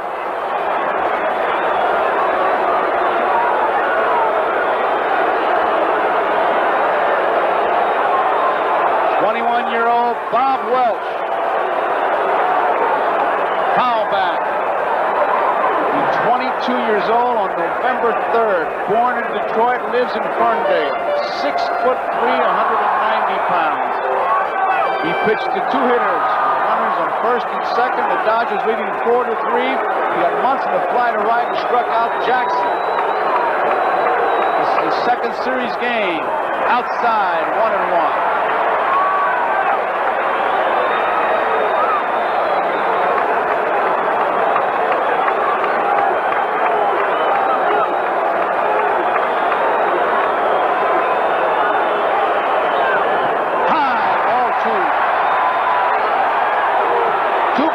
Strike. So now Piniella's got what he likes to hit. Fastballs.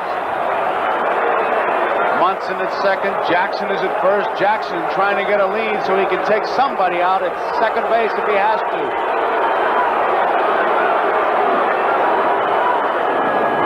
Ball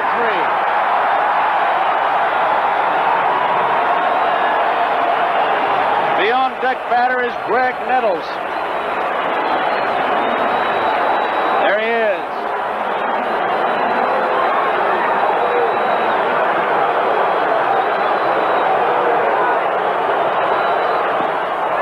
He had his pitch and he went for it. 3 balls, 2 strikes. Lou Piniella, 1 out. Score tied, 3 apiece. Munson at second. Jackson at first.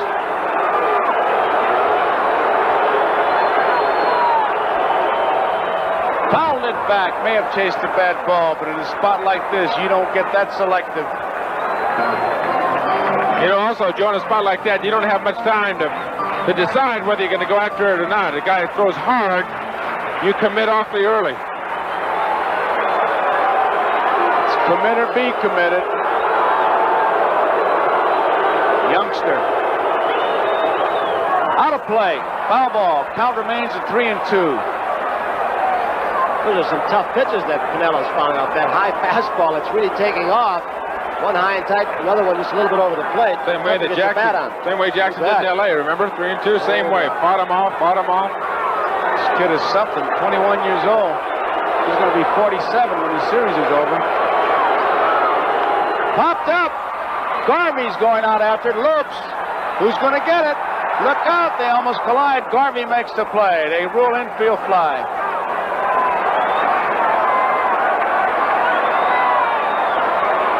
First base umpire, Frank Pulley, waited till he was sure the ball was catchable within reason by the infielders and that it was going to be fair. He called the infield fly. Pinella was automatically out. And it's very difficult to hear anything in this ballpark. These fans are really hooting and hollering as Greg Nettles comes up. 2 outs. Score tied, 3 apiece. Bottom of the 8th. Nettles is bounced out to the second baseman. Shortstop and again to the second baseman. There they are. Munson at second, Jackson at first.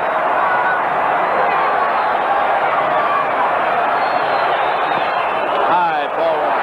Talking about a fastball hitter, Tony. Here's another one that loves to swing at that fastball. One right after the other in this Yankee lineup. You get the Munson on down through to Chambliss. Good fastball hitters.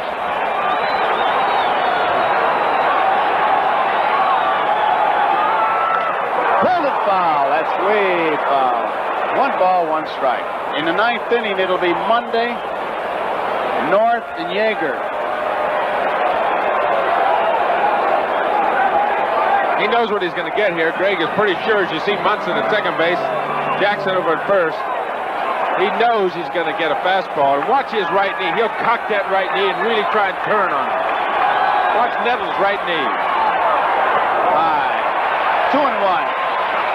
Saying to himself, the ball's going to come in here hard. I'm going to swing hard. And he can turn on a fastball.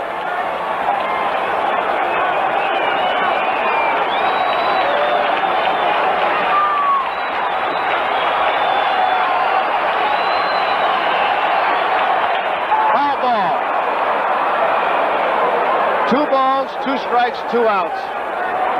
He's getting out in front on the Welch fastball. The ball is about 6 inches inside. He still gets the big part of the bat. There's the timing device that a lot of hitters use. That right knee cock and the hand cock at times. Dodger bench. Tense. Yankee bench. Tense.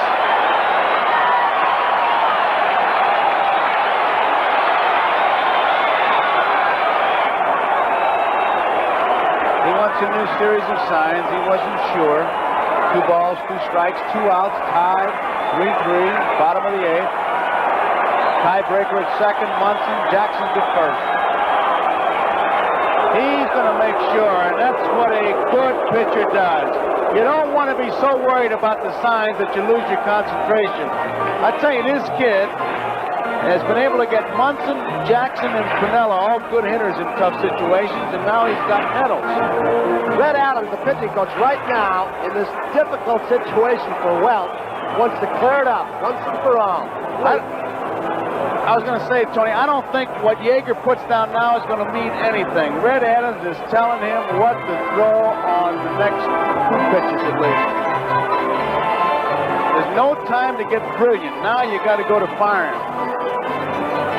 Adams was telling us during the workout here before the first game in Yankee Stadium that Welch, as a starting pitcher, threw a lot of breaking balls. There's Lasorda, and that he does have a pretty good curveball. He doesn't have the confidence in it. Obviously, in this situation, you would think fastball.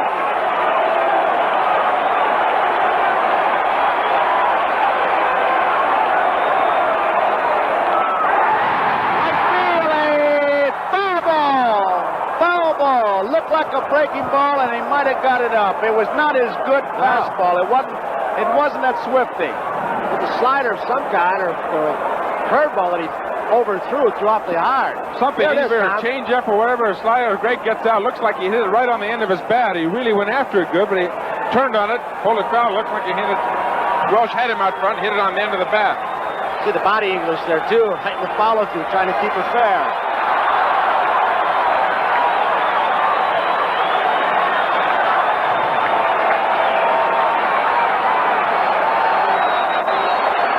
Two and two outs. Foul ball. Oh, man. Got another one, don't we? We're sitting up here with sweaty palms, and that shot of the dugout, Jay Johnstone was yawning. It wasn't exciting enough for him. I tell you, you can't get excited here. You must run on batteries. Here we go again. Nettles against Welsh.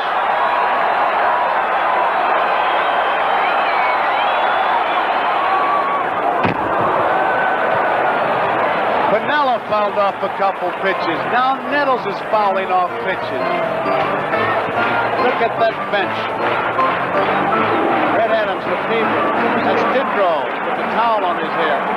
Bucky Dent. Bob Lemon.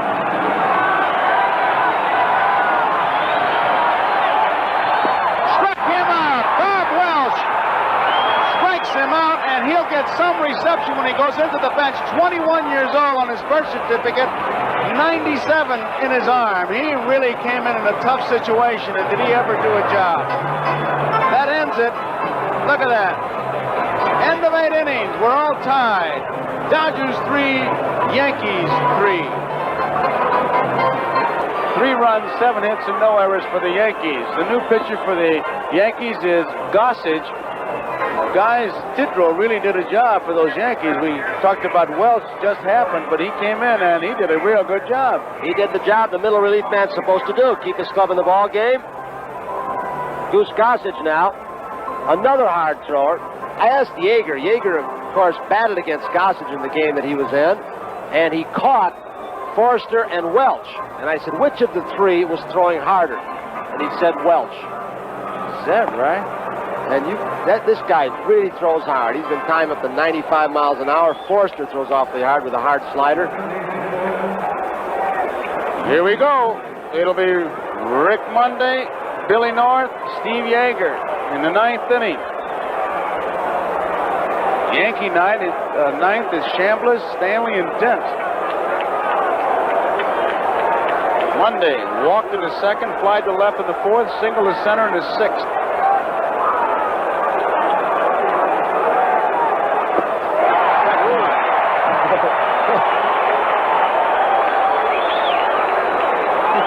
You don't call that finesse, do you? Oh, that'll hurt your arm.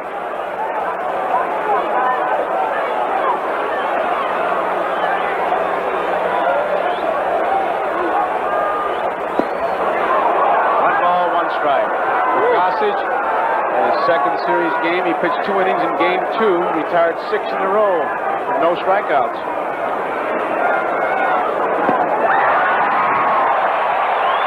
One ball, 2 strikes.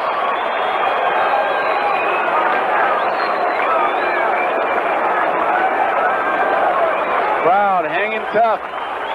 We got a dandy going. 2 and 2.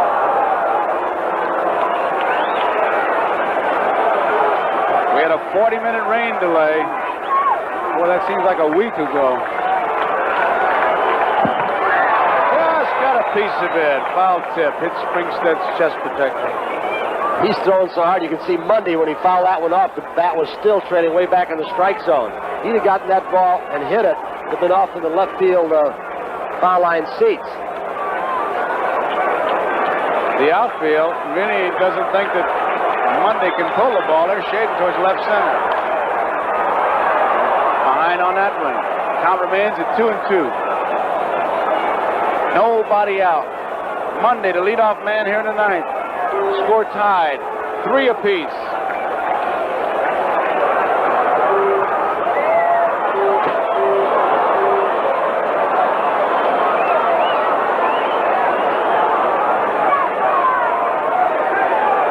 Billy North.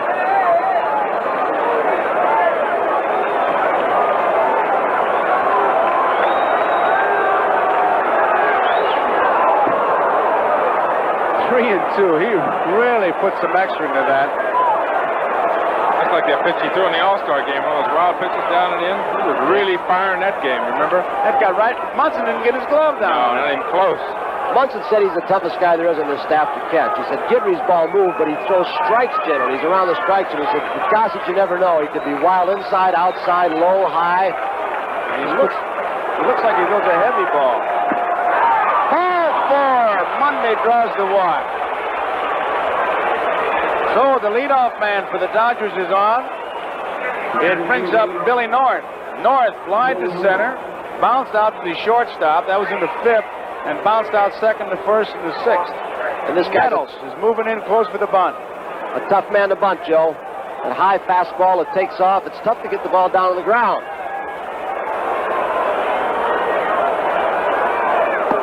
Ball one. Chambliss coming hard. Nettles coming hard.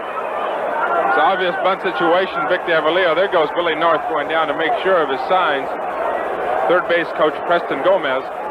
Vic Davalillo has been over to the bat rack in the Dodger dugout, getting a helmet on. It looks like you have a pinch hitter for Steve Yeager. Roy White in left field, Tom, is way over near the line, which is really shown tremendous respect for. Look at him, how close he is to the line. Remember, North batting left-handed. Well, North slapping the ball. We'll just try and slap the ball to left field.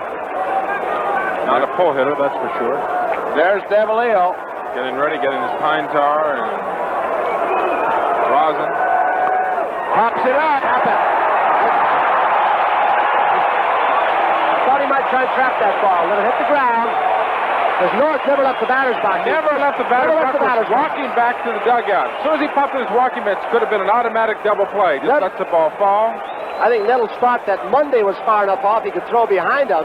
Had he let the ball hit the ground first, he'd have had each runner dead to right. But how can you criticize a guy love's going to walk in the Hall of Fame if nothing else? There you see Davalillo, 12 for 47, 6 RBIs as a pinch hitter in 1978. And he really cocks that front leg. Tony made mention of the hitting device used by Nettles. Watch this guy, almost shades of the late, great Mel Ott. He really cocks that leg, but not near the power of Mel Ott. Tough strike zone. I'm trying to think, was it Charlie Metro that found out about him in the Mexican League? That was Charlie, all right. He thought he was too old. One of the scouts for the Dodgers said, hey, listen, this guy can still hit. He was down there looking for somebody else. I think pitching help, as I recall. And he said, you can use this guy as a pinch hitter. Put him along with Manny Mota, and you got one from each side. Sort of said he doesn't care how old they are. In fact, he kids him. He says Davalillo and Mota are older than dirt. Davalillo's in that batter's box now. Against Gossage, one man out. Ball one. Davalillo in 71 was in a series for Pittsburgh, 73 with Oakland, here, 77 in L.A.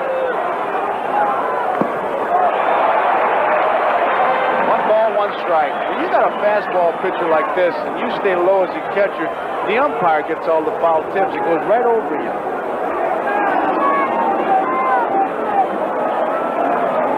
One ball, one strike, one out. We're tied, 3-3. We're in the ninth. Ball, two strikes.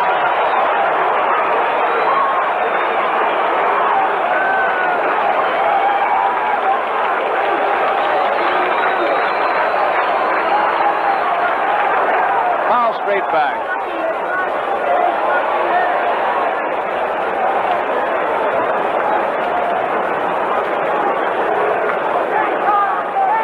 Base Monday. He's the tiebreaker.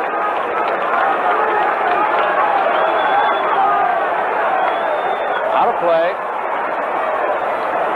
Still a guy batting Davalillo when he first came up could really run. You can see that right foot with that close stance, and when he starts to swing, he's bailing out and stepping toward first base. And his first after one step, he's right in full gear.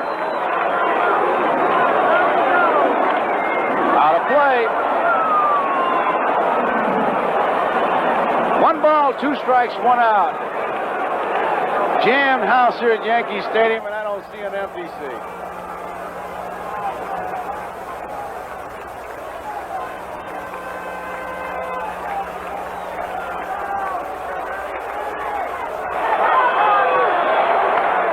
Left field, Roy White should make the play. Monday's tagging up. He fluffs it. Roy White's throw into second base. Monday remains at first. 2 outs. Davy Lopes is the batter.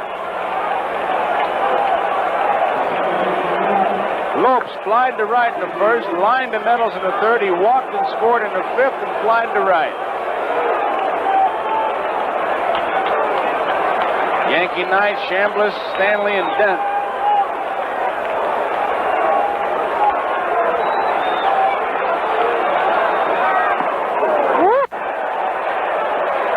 What was that, Tom? Not time to shave yet, is it? And that ball's hard, too. Popped up. Dent's going out. Blair's coming in. Dent taking charge. Makes the play. And ends the inning. We go into the bottom of the ninth. Dodgers 3. Yankees 3. And for the Yankees coming up, it'll be Chambliss, Stanley, and Dent.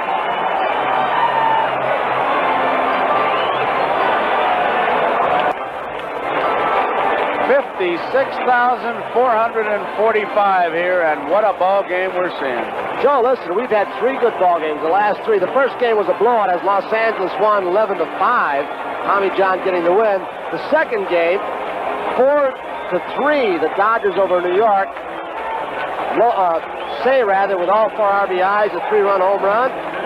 Up until the 7th inning yesterday, it was a 2-1 ball game, and then the Yankees scored 3 in the 7th. They won 5-1, and we've got another one right here, 3-3, going to the last of the 9th. Some good baseball, great defense by Nettles. A controversial play earlier. Russell dropped the ball, intentional or not, we don't know. The umpire didn't think so, and then Reggie, intentional or not, let the ball hit him. The umpire there didn't think so. So we've had some controversy. Jerry Grody's the new catcher for the Dodgers. Your man. There's my man right there, Jerry Grody, the outstanding catcher in baseball. Lives down in San Antonio, Texas. He was going to quit for a while, wasn't Every he? year, the last 2 or 3, he's been quitting. Is he doing it again? Well, he went over to the Dodgers last year from the Mets and had been thinking about retirement. Such a valuable property because he's such an outstanding defensive catcher. He's staying around. His wife Sharon and the kids are here up from San Antonio. Jerry Grody is catching. Bob Welch is the pitcher, and Chambliss leads it off. He's 0 for 3. 0-1.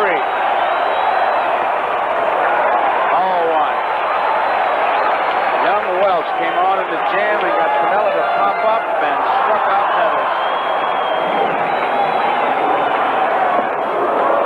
1 ball, 1 strike.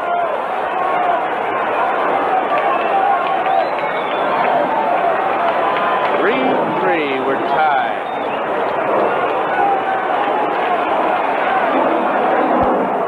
Strike 2. 1 ball, 2 strikes. See, Chambliss trying to cut down his swing of that. He's got the sore right hand, but he tried to cut the swing down and just meet the ball and hit it somewhere.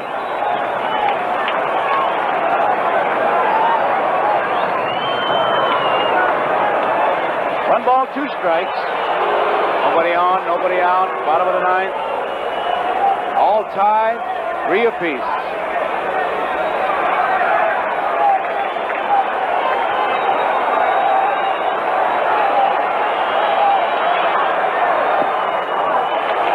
Two balls and 2 strikes now.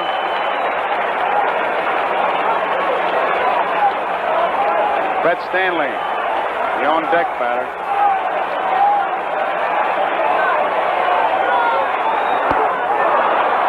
Struck him out.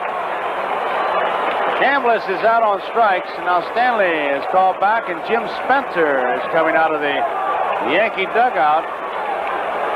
I think if Chambliss would have gotten on, Stanley probably would have stayed in the game to bunt him over, but Chambliss out on strikes. Here is Spencer. Jimmy Spencer, a good defensive first baseman, but uses a DH. He played for Tommy Lasorda in the Dominican Republic. Lasorda managed there quite a few years, up until last year, I believe. And they had a good conversation before the ball game. They're still friends. Spencer lost Lasorda's stopwatch down in the Dominican Republic, and Lasorda said, "I'm getting the money back. We're getting the winner's share this year."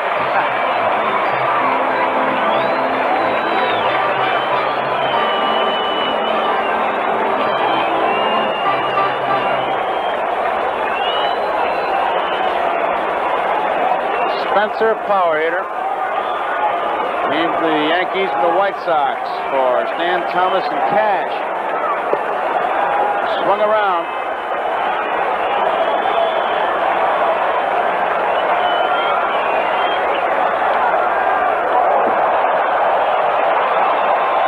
Yankee fans must be thinking of Ryan Doran watching that. All the way back to the screen. I guarantee you, Jim Spencer's thinking about it right now.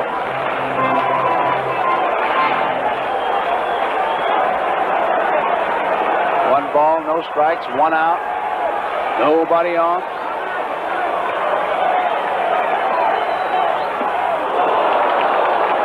One ball, one strike, breaking ball. 21 years old.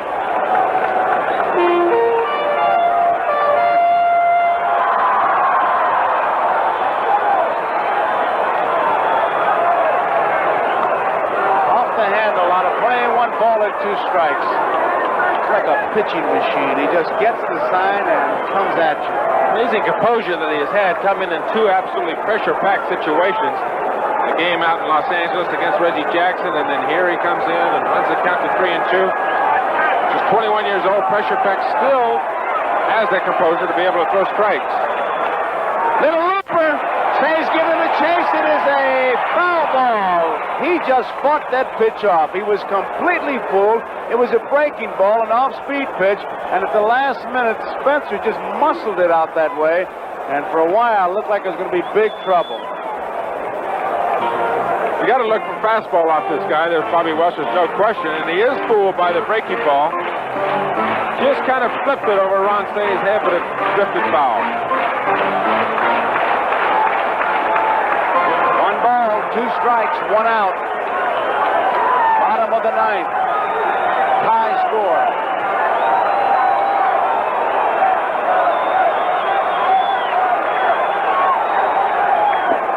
Struck him out. That's the 3rd strikeout for Bob Welch. Spencer is out on strikes. Here is Bucky Dent. Boy, I tell you, the way this guy's going, they're going to give him a locker in the telephone booth so he can change uniforms. He has been something. Pressure packed. He got Piniella and struck out Nettles, and now he struck out Chambliss and Spencer. Strike. Started him off with a breaking ball. He's getting a little tricky out there. I think he's shown them in 2 appearances about 3 or 4 breaking balls, and that's it. But they still can't catch up to his fastball. They're looking for it. Another one, too. Should be an easy play. It is. Billy North hauls it in. 3 up, 3 down. We have extra innings coming up as we're tied 3 apiece. Dodgers and the Yankees. And it'll be Russell, Smith, Garvey, the middle of the lineup for the Dodgers. And for the Yankees, Brian Doyle has gone in. There you see him. And Bill Russell, who is 2 for 4, leads it off. Center field, Paul Blair should have no problem. 1 out.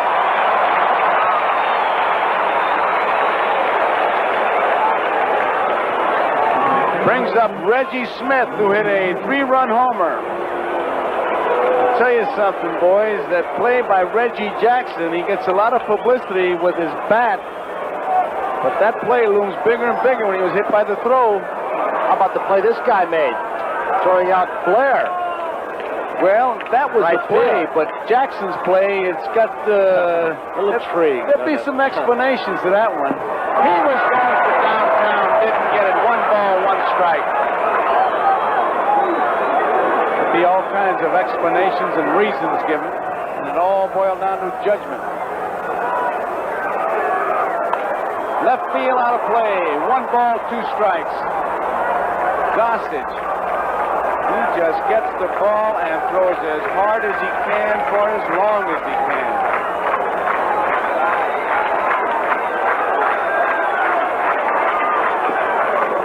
Two balls and 2 strikes. 1 out, nobody on. Joe, the pitchers like this, there's Garvey on deck with that little extra something on their fastball are effective in this ballpark because you can't pull them. They're always making you hit the ball to the big part of the ballpark, left center field, dead center, right center. Your bat's trailing just a little bit. You can't quite get out in front.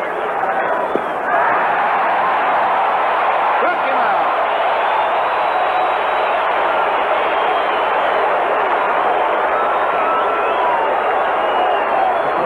That's the first strikeout for the Goose. So there are 2 outs, nobody on. Steve Garvey, the batter. Garvey hit into the unique double play in that first inning, the 9-3-6 double play. He walked in the 4th, flied to right in the 5th, flied to left. Out of play, foul ball. Didn't get around on it. The Yankees in the bottom of the 10th, Paul Blair, Roy White, Thurman Munson. It's that trio that tied it up. He is really fogging. You've got 2 guys that come out of the bullpen in this game late. And are just fired, nothing but express up there. Gossage and Welsh, and it's all fastball. A couple of curveballs to Bucky Dent. You couldn't get hurt, but to the big guys that can hurt you, it's all number 1. He wants him to go way outside off the strike zone. Is that what Munson was saying, Joe? You see that right hand? Moved way out the strike zone. He doesn't want him to make a mistake and come in with it. Hit that outside corner. He's going to miss it. Way out there. Slider. And he may come back and do it again and get him on the 2-2 pitch. It'll be interesting to see how he works him. There he goes again. He wanted it outside. He's going for that corner.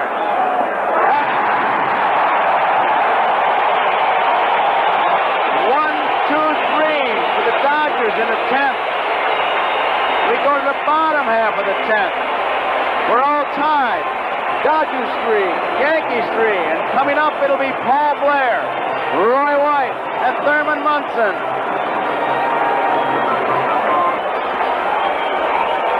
56,445 here. Bottom of the 10th, and Mickey Rivers has come out as a pinch hitter. The crowd really reacts.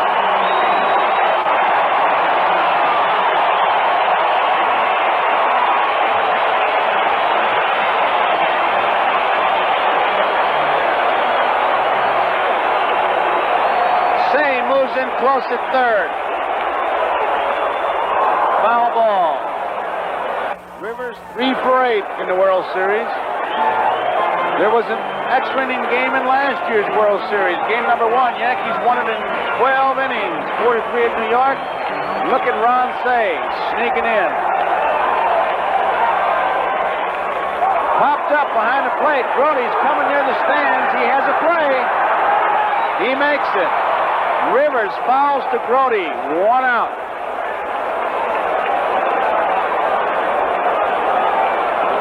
Batter is Roy White. White, a very key bunt in that 8th inning. When Blair singled, White moved him along, and Blair scored on a double by Munson. The bunt will get lost in that box score, but that was the big one.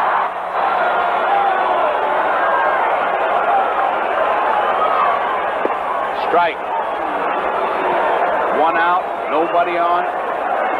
3-3.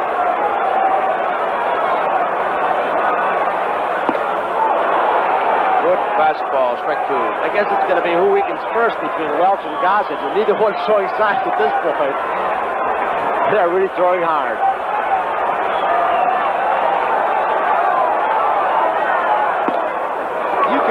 glove pop up here. Grody's using a pillow. I know that glove doesn't pop. One of those soft ones.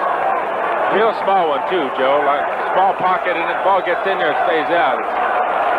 This is probably the smallest glove of any catcher in the big league. 2 balls and 2 strikes. Trying to settle the young pitcher down.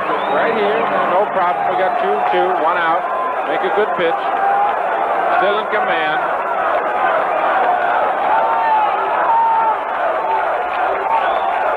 Ball 3.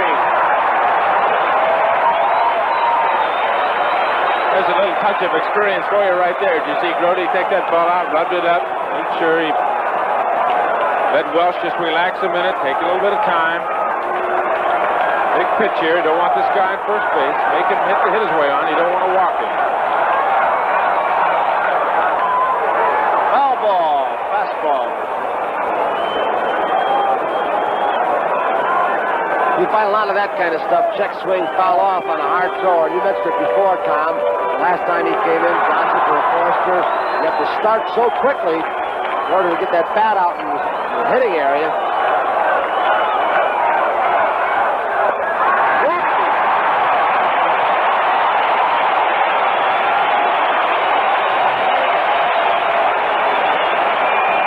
Your observations, Tony, about these 2 guys coming out and throwing nothing but heat is exactly correct. And it could be a story of who weakens first. Welsh is throwing with an injury to his rib cage on the right-hand side, and it had bothered him, not the other night, but he has had some trouble with it. If he gets a little bit tired, that could become a sore spot for him. Herman Munson with Reggie Jackson on deck. 1 man out. Score tied, 3-3.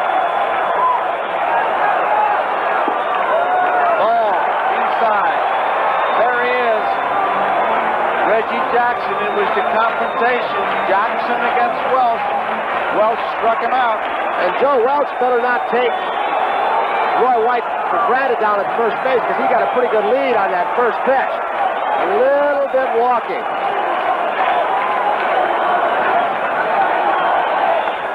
Popped up in the infield. Russell saved. They're having trouble, and it stayed up there. Russell made it. They looked at each other for what seemed like 30 seconds. I just think it's so noisy in here, so there's so many people that are making so much crowd noise that they're having trouble communicating.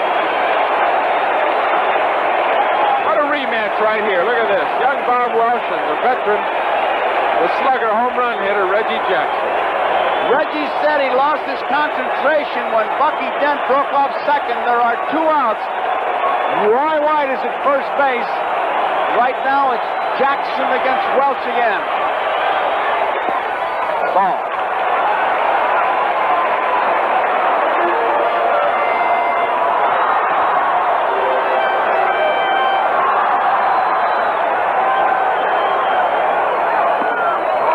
Ball 2. Jackson is moved further back from the plate. When you see him stand up there, he's not as close to the plate as he was all game. He's back. Now don't forget, Jackson's been hitting the arm today, too. How much strength he's going to have in that arm, we don't know. He took a pretty good shot from Terry Forster off that right forearm. Strike. Look how far back he is. It looked like he wants to swing, Tony. You know that? Right now, if the elbow's hurt him, that bottom hand, the left hand, is the one that you pull the bat through. You can't get it out. He's going to be dragging it.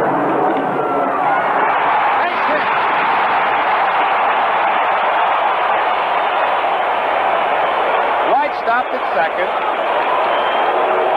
And it's up to Piniella.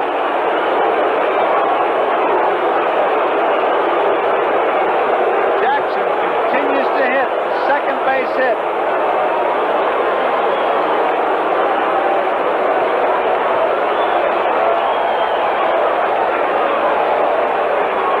Reggie ahead on the count. Another one of those strong guys who, when they roll those wrists, the ball just picks up speed going to the infield. Welch made a good try for it, but it just kept bounding, and that overspin shot it right through the infield. First hit the youngster is given up.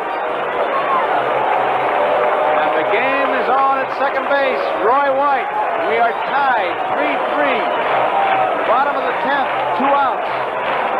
Piniella against Welsh in the 8th. Top of the first baseman, Garvey. There is the ball game. Jackson is on at first. 2 outs.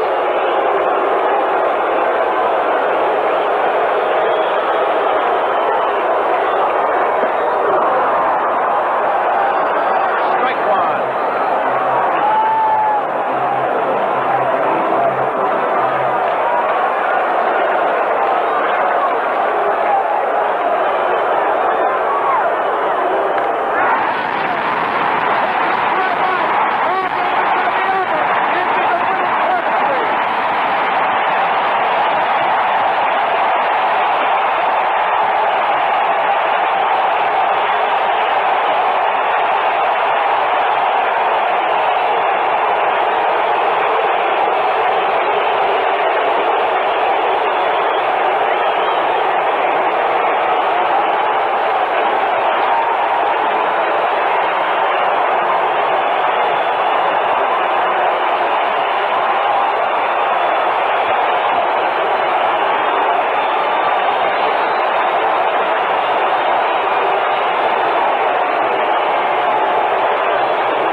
Apiece.